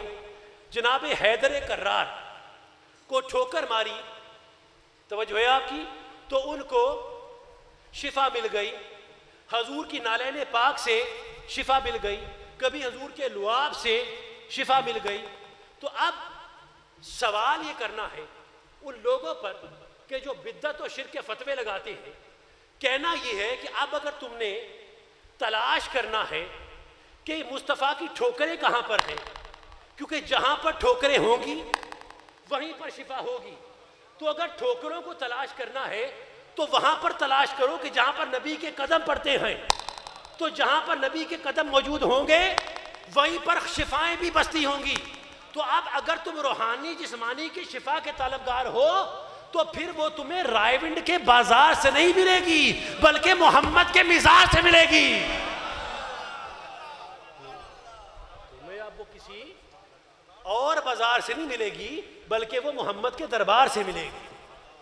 اس لیے یہ بدعت و شرک کے تانے لگانے بند کرو اور یہ بکواس کرنی بند کرو اور یہ مصطفیٰ کے تبرکات کی شان میں گستاخیاں کرنے بند کرو کہ فیض بند ہو گیا، ختم ہو گیا. تم جسم اثر مصطفیٰ کی بات کرتے ہو. جوڑوں کا یہ صدقہ ہے.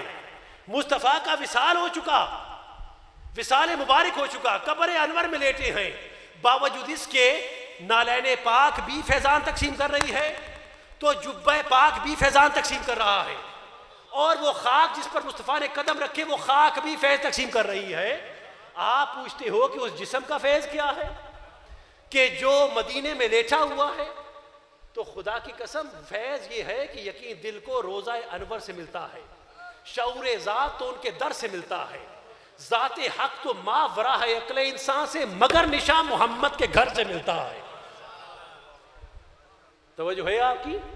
سو جہاں پر حضور کے قدمین ہیں، جہاں پر حضور کا جسم عطر ہے، شفائیں بھی وہیں پر بستی ہے.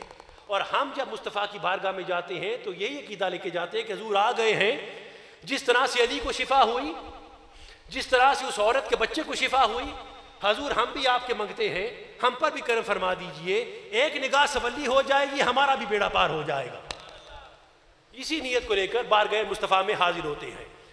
صاحبان ذی وقار یہ تو برکتیں تھی حضور کے نالین کی. مجھے حضرت خطیب الاسلام کا ایک واقعہ یاد آ گیا، صاحبزادہ پیر فیض الحسن کا. یہ جو گفتگو ہے نا بیٹا، اس کو اٹھائیے.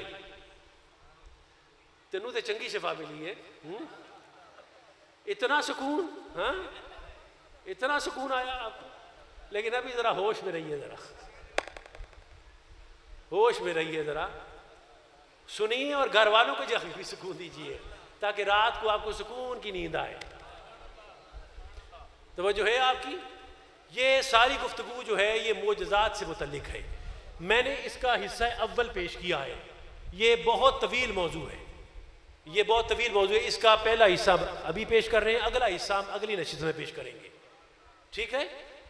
مجھے حضرت خطیب الاسلام کی بات یاد آ گئی. میں مصطفیٰ کی شفا کا فیض جس طرح سے کائنات میں تقسیم ہو رہا ہے میں اس پہ گفتگو کر رہا ہوں.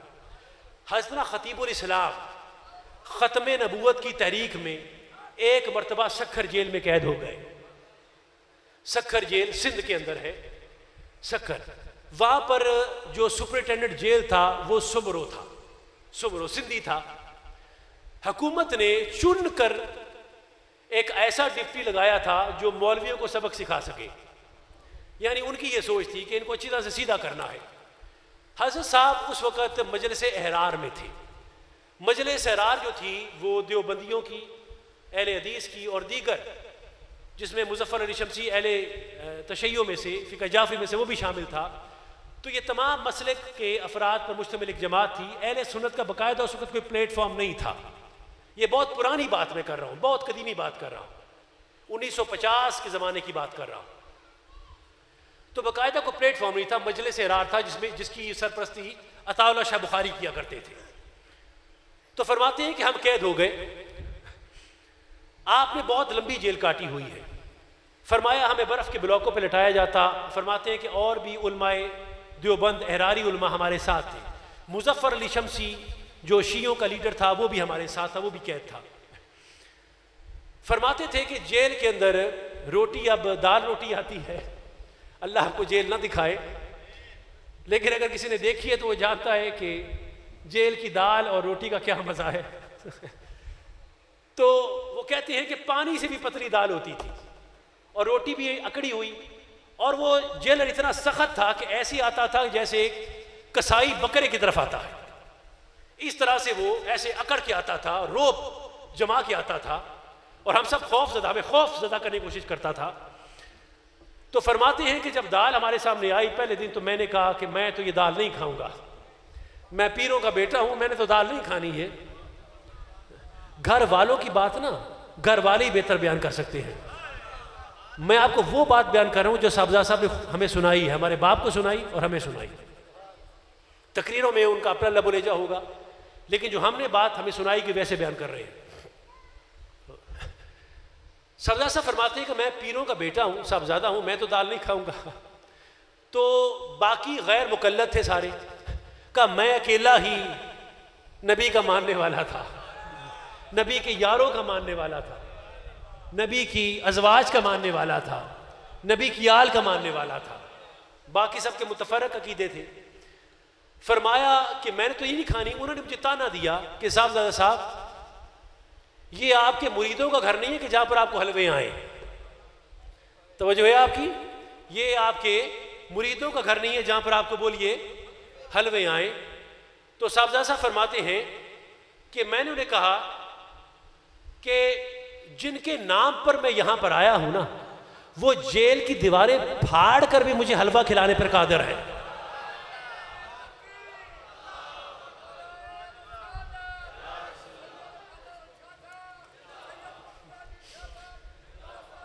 میں جن کے صدقے میں یہاں پر آیا ہوں نا وہ ان جیل کی دیواروں کو توڑ کر بھی مجھے حلوہ مرغ مسلم پہنچانے پر قادر. صاحبزادہ صاحب فرماتے ہیں میں نے دعویٰ تو کر دیا لیکن اب میں اس بارگاہ ربوبیت میں عرض گزار ہو گیا کہ میں نے ساری عمر تیرے حبیب کی ختم نبوت پر اپنی بساط کے مطابق کوشش کی، جد و جہد کی. مولا اسی لیے کہ وہ لجپال ہے میرے، تو میرا مان رکھ لے، تو میرا مان رکھ لے. پہلا دن فاقے سے گزرا، آپ نے کوئی کھانا نہ کھایا. دوسرا دن پھر آپ نے فاقے سے گزارا، کوئی کھانا نہ کھایا. حسینی خون تھا نا. تیسرا دن ہوا پھر بھی فاقہ کیا. تیسرے دن فرماتے ہیں اس سمرو جیلر کی ایک ہی بیٹی تھی جو 25 سال بعد ہوئی تھی. 25 سال بعد اللہ نے اسے ایک اکلوتی اولاد بیٹی کی صورت میں دی تھی. چھوٹی سی بیٹی تھی. فرماتے ہیں کہ وہ بچی بیمار ہو گئی، اس کو نظر لگ گئی، وہ روتی تھی، اس کو تھوڑا سا بخار بھی ہو گیا، تاپ بھی ہو گیا. فرماتے ہیں ہماری طرف تو بڑا کرخت ہو کے آتا تھا، پر گھر میں اپنی بیوی سے بڑا ڈرتا تھا. بڑا ڈرتا تھا. اکثر ہوتے ہیں، تسی بھی انجی ہو، اکثر ایسے ہی ہوتے ہیں، ہیں کہ نہیں؟ چلیں چھوڑے پڑے، راز کی باتیں ہیں. توجہ ہے آپ کی؟ فرماتے ہیں کہ وہ گھر میں بیوی سے بہت ڈرتا تھا. کی کہتے ہیں ذوالفقار صاحب؟ تاڑے کو نہ ہی پوچھئے بہتر ہے. اچھا تو سنیے ذرا. تو فرماتے ہیں کہ بچی سے بڑی والہانہ محبت تھی کیونکہ اکلوتی اولاد تھی. اب جب گھر گیا تو اس کی بیوی نے کہا سمرو. اس نے کہا جی حضور. کہا کہ بڑے علاج معالجے کر کے دیکھ رہے میرے بچی کو صحت نہیں ہو رہی، شفا نہیں ہو رہی، سارے ڈاکٹر پھر لیے، کوئی دوائی کام نہیں کر رہی ہے. تو میں نے سنا ہے کہ تیری جیل میں کوئی مولوی آئے ہیں، تو جا کے ان سے کوئی دم درود کروا، کیونکہ اب یہی حل ہے. سب ڈاکٹر انہوں نے ہاتھ اٹھا لیے کہ ہمارے پاس کا کام نہیں ہے، کوئی دم درود کرواؤ، اللہ اللہ کرواؤ کوئی. تو فرماتے ہیں کہ اب وہ بچی کو گود میں اٹھا کر جیل کی طرف آیا، بیرک کی طرف. پہلے آتا تھا جیسے گردن میں سریا ہوتا ہے، اکڑا ہوا آتا تھا. اب بچی ہے، اولاد ہے، جب اولاد پاس ہے تو سر جھک گیا. اب تھوڑا نیچا نیچا ہو کے آتا ہے اور دھیمے دھیمے قدموں سے آتا ہے. آ کے پہلے ان مولویوں کے پاس گیا، جا کے پوچھتا ہے کہ آپ میں کوئی دم درود بھی کرتا ہے؟ تو ان سب نے کہا، ایک نے کہا کہ بھائی کیا جاہلوں والی بات کرتے ہو، پڑھے لکھے ہو کر دم درود کی بات کرتے ہو، پڑھے لکھے ہو کر آپ یہ کیسی جاہلوں والی بات کرتے ہیں؟ آج کل کون سا دم درود ہوتا ہے؟ کوئی دم درود نہیں ہوتا، ہم نہیں کرتے. پھر انہوں نے اشارہ کیا اس طرف، وہ ادھر.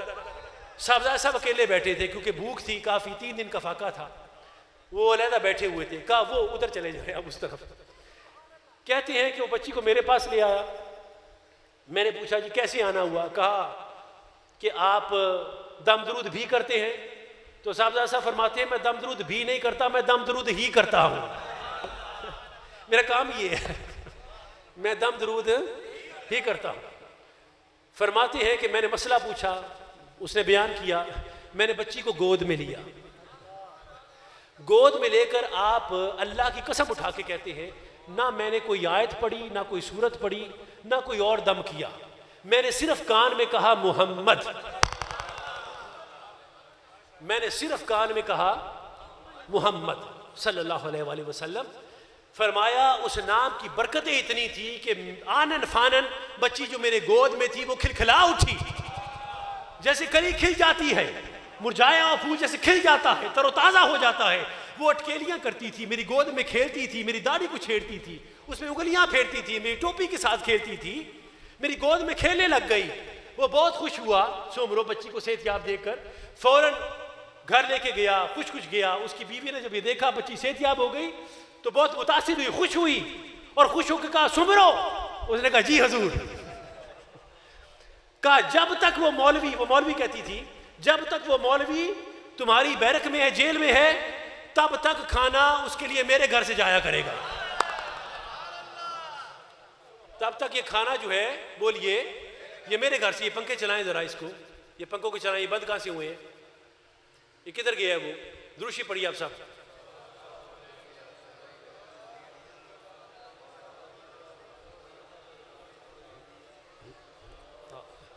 اس کے لیے کھانا جو ہے وہ بولیے میرے گھر سے جایا کرے گا.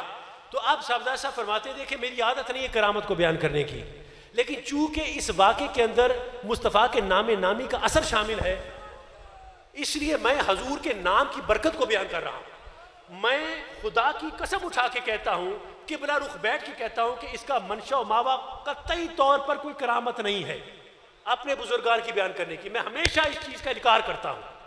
میں نے کبھی بھی کرامت کو وسیلہ تبلیغ نہیں بنایا، میں نے کبھی نہیں بنایا، بخدا نہیں بنایا. لیکن چونکہ اس واقعے میں نام محمد کی تاثیر شامل ہے، اس لیے میں اس واقعے کو بیان کر رہا ہوں.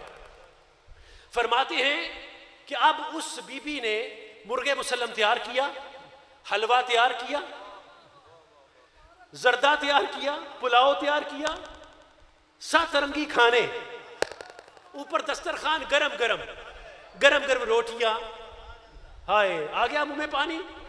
سوچو ان مولویوں کا کیا حال ہوگا.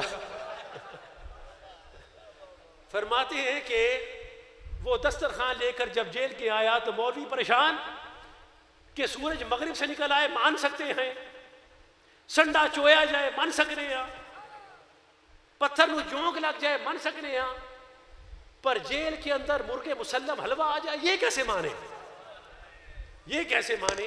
فرماتے ہیں وہ دسترخوان اس کی بھینی بھینی خوشبو اٹھتی تھی, وہ میرے لیے تھا, اس لیے سب سے نظریں بچاتا وہ میرے سامنے آ گیا. اس نے میرے سامنے وہ رکھا, حلوہ رکھا, دسترخوان وہ ٹرے جو تھا میرے آگے رکھ دیا. اب فرماتے ہیں کہ وہ چہمگوئیاں ہونے لگ گئی دوسری طرف. وہ آئے میرے پاس پوچھتے ہیں صاحب یہ کیا ہے. میں نے کہا حلوہ نما چیز محسوس ہوتی ہے. نہیں نہیں نہیں اس کی وجہ کیا ہے, کہا میرے لیے آیا ہے. نہیں نہیں نہیں نہیں اس کا وجہ نزول کیا ہے. تو صاحبزادہ سے فرماتے ہیں کہ میں ان کی نیت کو سمجھ چکا تھا, اس لیے میں نے جانا کہ میں پہلے اپنے حلوے کو محفوظ کر لوں, تو میں نے اس پر 11ویں کا ختم پڑھ لیا. میں نے غوث پاک کا ختمہ اس کے اوپر پڑھ دیا کہ میرا حلوہ محفوظ ہو جائے. جب انہوں نے پوچھا کہ اس کا شان نزول کیا ہے تو میں نے کہا دائیں بائیں مت پوچھو, سیدھی طرح بتاؤں تو غوث پاک کا لنگر ہے, کھانا ہے تو کھا لو. وہ واپس چلے گئے, پھر چہمگوئیاں ہوئیں, کسر ہوئی, پھر واپس آئے مل کر. ہم نے ایک مسئلہ طے کیا ہے. صاحب جی فرمائیے کیا مسئلہ. کہ اگر حالات آسان ہوں تو یہ کھانا جائز نہیں ہے, اگر سخت ہو تو کھایا جا سکتا ہے. اگر سخت حالات ہو تو کھایا جا سکتا ہے. صاحب فرماتے ہیں پھر میں نے انہیں غوث پاک کا لنگر کھلایا. پھر فرماتے ہیں اب میرے نبی پر کبھی بحث نہ کرنا ورنہ تمہارے جیل کے راز کھول دوں گا. تو کہنے کا مقصد یہ ہے کہ جس نام پر بھروسہ کر کے, جس نام محمد پر بھروسہ کر کے, جس کی عزت و حرمت پر بھروسہ کر کر خطیب الاسلام نے یہ دعویٰ کیا کہ میں کھانا نہیں کھاؤں گا, 3 دن تک فاقہ برداشت کیا اور فقط نام محمد لیا, تو حلوہ جیل کی دیواریں توڑ کر میرے حضرت کے سامنے آ گیا. اور میرے حضرت زبان حال سے یہ پکار رہے تھے کہ نہیں غافل, محمد کی یاد سے کوئی غلام ان کا, ارے ہم تو وہ دیوانے ہیں کہ ہر سانس میں لیتے ہیں نام ان کا.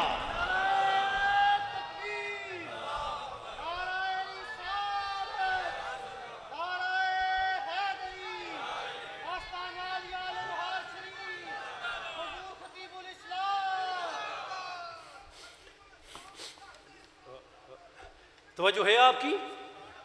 گفتگو اپنے اختتامی مراحل میں داخل ہو چکی. اب مجھے زیادہ دیر آپ کی سماعتوں پر بوجھ نہیں بننا. میں جانتا ہوں گرمی کے اس موسم میں آپ کا بیٹھنا یہ بھی کسی کرامت سے کم نہیں ہے, لیکن آپ کا جو پسینے کا ایک ایک قطرہ گر رہا ہے, خدا کی قسم یقین مانیے آپ تو ذکر مصطفیٰ سن رہے ہیں, وہ بھی ذکر مصطفیٰ کرتا ہوا ہی گر رہا ہے. وہ بھی نازاں ہیں کہ وہ اس ایسی محفل میں ٹپک رہا ہے جس محفل میں مصطفیٰ کا ذکر ہو رہا ہے. اس کو اس انداز سے دیکھیے, زاویات ہوتے ہیں بیٹا جی, میرے بھائیوں زاویات ہوتے ہیں. کسی بھی چیز کو پرکھنے کے زاویے درست کر لو, برکتیں ہیں. اپنے زاویات درست کر لو, بس زاویہ یہ ٹھیک ایسے بنا لو کہ یہ پسینہ جو گر رہا ہے یہ میرے مصطفیٰ کے نام کی تسبیح پڑھ رہا ہے, تو وہ بھی باعث برکت ہو جائے گا. توجہ ہے آپ کی. ورنہ ویسے تو گرنا ہے, وہ تو زائل ہونا ہی ہے. یہ نیت رکھو گے تو برکتیں اور ہوں گی. زاویات ٹھیک ہو جائیں نا تو ہر چیز باعث برکت ہو جاتی ہے, ہر چیز میں رحمت آ جاتی ہے, مزہ آ جاتا ہے, لطف آ جاتا ہے.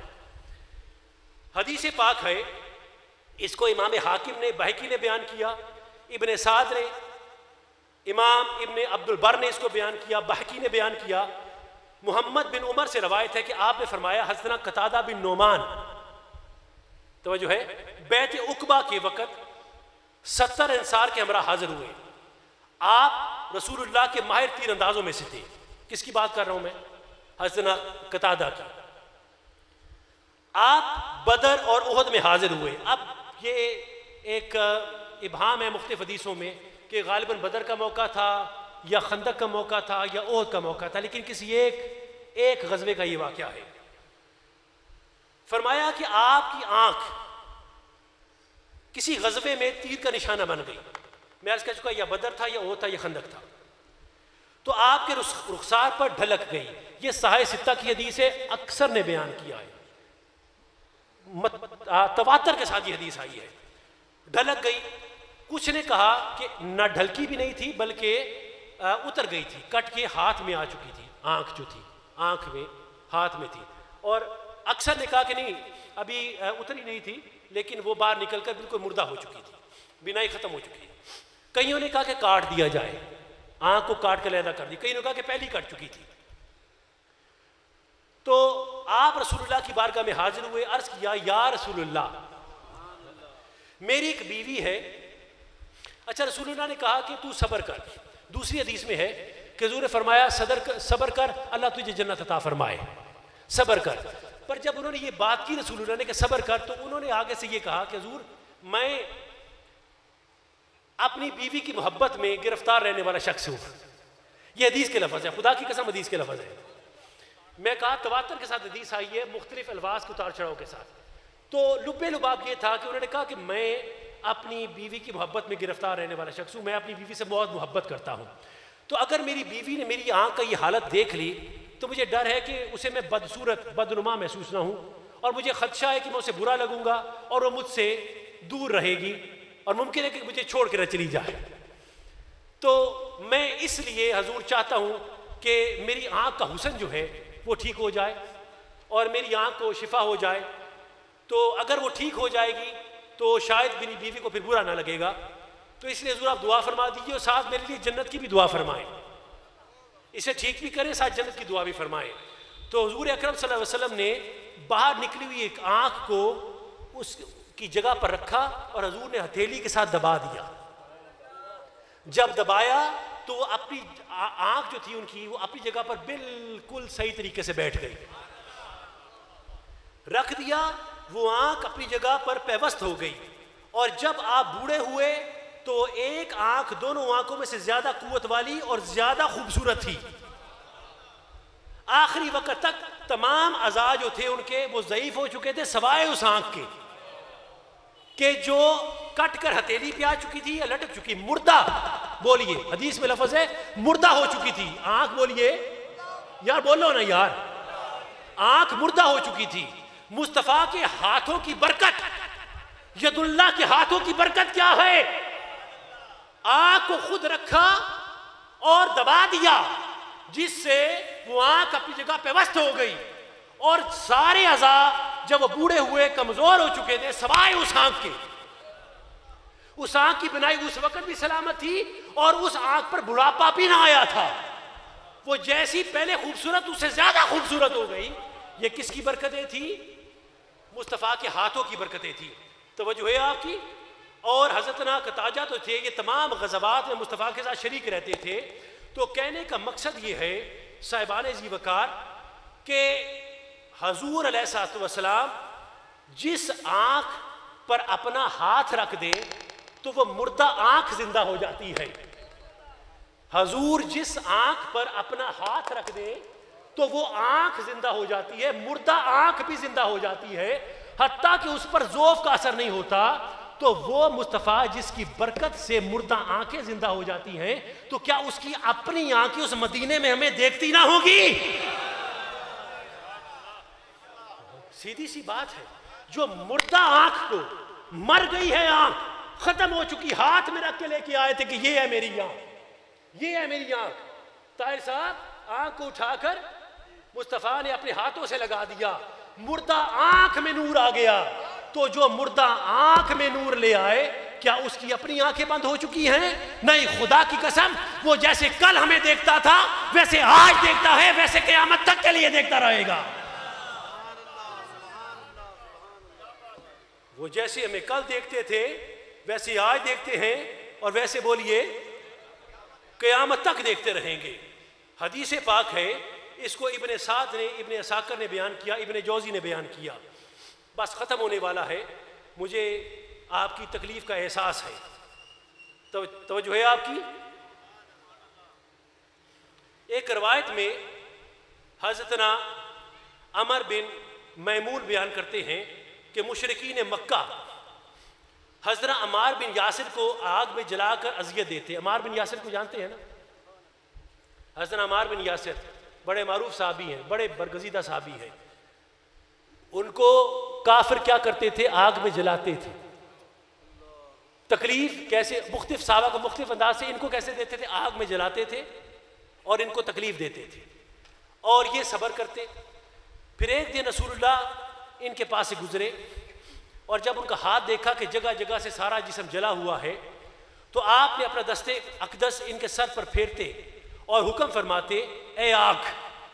آگ کو حکم فرمایا، بولیے، آگ کو حکم فرمایا، اے آگ عمار پر ٹھنڈی اور سلامتی والی ہو جا جیسا کہ تو ابراہیم پر سلامتی والی ہو گئی تھی۔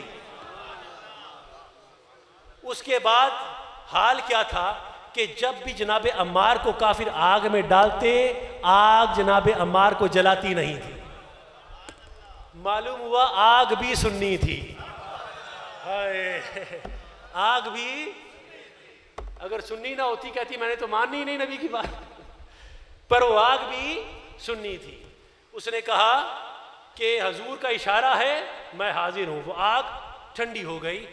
پھر فرمایا حضور نے، اور تجھے ایک باغی گروہ شہید کرے گا۔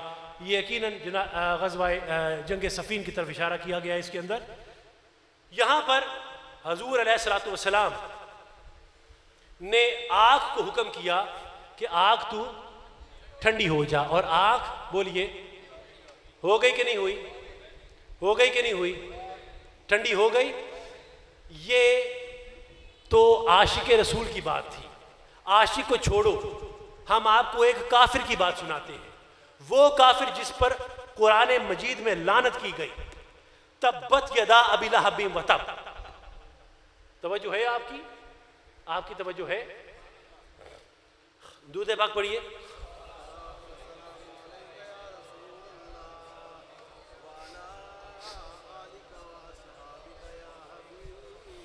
کتنی اذیت دی اس نے میرے مصطفیٰ کو؟ بولیے، بہت اذیت دی، بولیے نا۔ بخاری کی حدیث ہے، صحیح بخاری کی حدیث ہے کہ اس کی لونڈی سویبہ، کون تھی؟ بولیے نا، سویبہ لونڈی تھی۔ یہ سویبہ کون ہے؟ جنہوں نے مصطفیٰ کو سب سے پہلے دودھ پلایا، سب سے پہلے دودھ پلایا۔ شاہ عبد الحق محدث دہلوی کے مطابق سویبہ نے مومنہ ہو کر دودھ پلایا۔ اللہ تبارک و تعالیٰ نے پہلے سویبہ کے اندر ایمان کو داخل کیا، کیونکہ موسیٰ بھی مشرکہ عورتوں کا دودھ نہیں پیتے تھے، تو جو موسیٰ کا بھی سردار ہے وہ کسی مشرک کا دودھ کیسے پی سکتا ہے؟ اس لیے سویبہ بھی اور حلیمہ سعدیہ بھی، حلیمہ سعدیہ عیسائی تھی، تب تک اسلام کی ابھی بعثت کا اعلان نہ ہوا تھا، اس لیے جو عیسائی مذہب پر تھے وہی مومنین تھے۔ قرآن میں بھی اس کا ذکر آیا ہے۔ لیکن سویبہ کے بارے میں شاہ عبد الحق فرماتے ہیں کہ ان کے دل میں پہلے ایمان کو داخل کیا گیا، اس کے بعد انہوں نے رسول اللہ کو دودھ پلایا۔ اگر ایمان نہ ہوتا تو رسول اللہ اپنا منہ پھیر لیتے، لیکن پہلے ایمان داخل کیا گیا، پھر سویبہ نے دودھ پلایا۔ اب جس وقت رسول اللہ پیدا ہوئے تو خبر ہوئی اسے کہ میرے بھائی کے گھر عبداللہ کے ہاں یتیم بیٹا پیدا ہوا ہے۔ رسول اللہ تشریف لائے۔ صحیح بخاری کی حدیث ہے، سن رکھی ہے آپ نے، آج مجھ سے بھی سن لیجئے۔ تو خوشی کے اندر اس ابو لہب نے اشارہ کیا اپنی انگلی کے ساتھ، 2 انگلیوں کے ساتھ۔ کتنی کے ساتھ؟ 2 انگلیوں کے ساتھ اشارہ کیا کہ سویبہ جا، میں تجھے اپنے بھتیجے کی خوشی میں آزاد کرتا ہوں۔ کیا کرتا ہوں؟ 2 انگلیوں کا اشارہ، یہ 2 فنگرز ایسے کٹھی، اشارہ ذہن میں رکھنا، 2 انگلیوں کا۔ بخاری کی حدیث، صحیح بخاری کی حدیث، اشارہ کیا میں تجھے آزاد کرتا ہوں، جا کر میرے بھتیجے کو دودھ پلا۔ ہائے، جا کے میرے بھتیجے کو بولیے دودھ پلا۔ اب وہ جو 2 انگلیوں کا اشارہ کیا اور جناب رسول اللہ کو دودھ پلایا، تو وہ شخص کہ جس نے مصطفیٰ پر بدترین ظلم کیا، حضور کو تکلیفیں دی، اس نے صرف رسول اللہ کی خوشی میں میلاد منایا۔ یہ 2 گھڑی کی خوشی تھی۔ میلاد کیا ہے؟ مصطفیٰ آئے تو مصطفیٰ کی آمد میں خوشی منانا۔ وہ خوشی کسی طریقے سے بھی ہو سکتی ہے، دوست آئے ان کو کھانا کھلا دیا، غلام آزاد کر دیے، آپ نے روزہ رکھ لیا، آپ نے فقراء میں لنگر تقسیم کیا، آپ نے مہمان نوازی کی، دعوت کا اہتمام کیا، کچھ بھی کر سکتے ہیں، محفل کا اہتمام کر لیا، یہ تمام خوشی کی علامات ہیں، یہ اظہار کے مختلف ذریعے ہیں۔ تو اس کو تو نہیں پتا تھا کہ یہ نبی ہوں گے، پر اللہ تو جانتے ہیں کہ چاہے نادرستہ طور پر لیکن پھر بھی میرے حبیب کی خوشی منائی، اور اس خوشی میں اس نے لونڈی کو آزاد کر دیا۔ تو اب جب وہ مر گیا اور قبر میں چلا گیا تو صحیح بخاری کی حدیث ہے کہ حضرت عباس کو وہ خواب میں نظر آیا، حضور کے چچا حضرت عباس کو بولیے خواب میں نظر آیا، تو پوچھا تیرا کیا حال ہے؟ تو اس نے کہا کہ دوزخ کے بدترین گڑھوں میں میرا شمار ہوتا ہے، اور بدترین آگ میں جھلسایا جا رہا ہوں، کچھ نہ پوچھ میرے ساتھ کیا ہو رہا ہے۔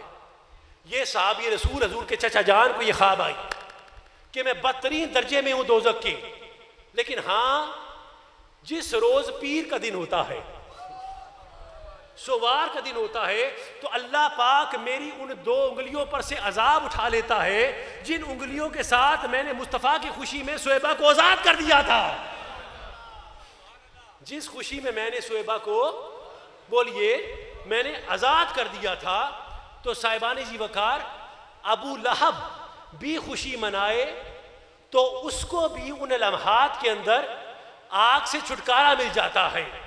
عمار آگ میں ڈالے جائیں، مصطفیٰ اشارہ فرما دیں تو آگ بھی عمار کو نہیں جلاتی۔ یہ تمام باتیں ثابت کرتی ہیں کہ اگر دل میں محبت مصطفیٰ ہے، دل میں عشق مصطفیٰ ہے، چاہت مصطفیٰ ہے، عقیدت مصطفیٰ ہے، رونق مصطفیٰ ہے، اگر دل کے اندر اپنے محمد کو سجا کے رکھا ہے تو جب بھی آگ کی طرف جاؤ گے تو پھر نار نہیں رہے گی بلکہ گلنار بن جائے گی، نہ صرف گلنار ہوگی بلکہ باغ و بہار بن جائے گی، باغ و بہار بن جائے گی۔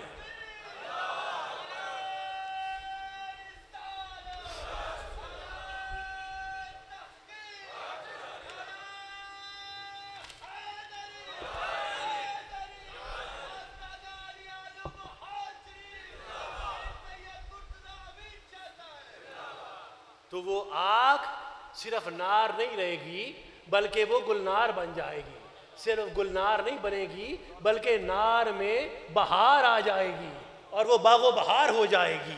کوئی مثل نہ ٹولندی، چپ کر مہر علی اتجا نہیں بولندی، یعنی ہم کس کی صدا کا ذکر کریں، مصطفیٰ کے کس کس رنگ روپ کا ذکر کریں، جس صدا کو بھی اٹھا کے دیکھیں گے خدا کی قسم وہ کائنات میں ذو فشانی کرتی ہوئی، فیض کو تقسیم کرتی ہوئی نظر آئے گی۔ سو دعا ہے کہ خدائے پروردگار ہمیں حضور کی محبت عطا فرمائے، اور جس طرح سے ان تمام اصحاب پر، اصفیاء پر کرم نوازیاں ہوتی رہیں، برکتیں ٹھہرتی رہیں، تو آج ہم 1400 سال بعد یا رسول اللہ بیٹھے ہیں، ہم بھی اس تمنا میں ہیں۔ ہم نے زیارت نہیں کی آپ کی، آپ کو دیکھا نہیں ہے، لیکن ہمارے سینے کو چیر کے دیکھیں، ہمارے دامن بے شک داغدار ہوں گے، اعمال ہمارے پاس زیادہ نہیں ہوں گے حضور، لیکن ہم آپ سے محبت کرتے ہیں، ہمارے دلوں میں محبت ہے۔ آج بھی آپ کا نام آئے تو ہم جان لینے پر تیار ہو جاتے ہیں، جان دینے پہ بھی تیار ہو جاتے ہیں۔ توجہ ہے آپ کی؟ نماز اچھا، روزہ اچھا، حج اچھا، زکوٰۃ اچھی، باوجود اس کے میں مسلمان ہو نہیں سکتا، نہ جب تک کٹ مروں میں خواجہ بطحا کی چوکٹ پر خدا شاہد کامل ماں ہو نہیں سکتا۔ حضور ہم نکمے نکھٹو ہیں، پر ہم نے سنا ہے کہ جب ایک شخص نے کہا تھا کہ یا رسول اللہ میرے پاس زیادہ نمازیں نہیں ہیں، حضور میرے پاس زیادہ روزے نہیں ہیں، حضور میرے پاس زیادہ صدقات نہیں ہیں، اعمال نہیں ہیں، تو حضور نے فرمایا اور کیا ہے تیرے پاس؟ تو اس نے کہا یا رسول اللہ میں آپ سے بہت محبت کرتا ہوں، میں آپ کے رب سے بہت محبت کرتا ہوں۔ تو حضور نے کیسی لجپالی فرمائی اور ہمیں کیسی مبارکباد ہمارے لیے ارسال فرما دی کہ میرے صحابی پریشان مت ہو، اعمال کا میں کوئی بات نہیں، میں اللہ کا نبی، آمنہ کا لال، عبداللہ کا یتیم، ختم نبوت کا تاج پہننے والا اس بات کی گواہی دیتا ہوں، وعدہ کرتا ہوں کہ تو دنیا میں جس کے ساتھ محبت رکھتا ہے قیامت میں تو اس کے ساتھ کھڑا ہوگا۔ تو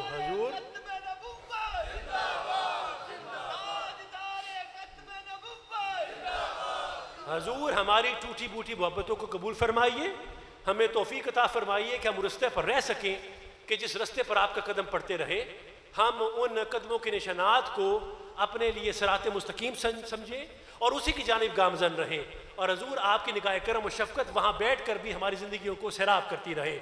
دعا ہے کہ اللہ پاک اپنا فضل و کرم اور اپنے حبیب کی رحمتوں کا سایہ ہم سب کے سروں پر سلامت تا قیامت رکھے۔ وما علینا الا البلاغ وصلی اللہ تعالی علی رسول خیر خلقہ محمد وآلہ واصحابہ اجمعین۔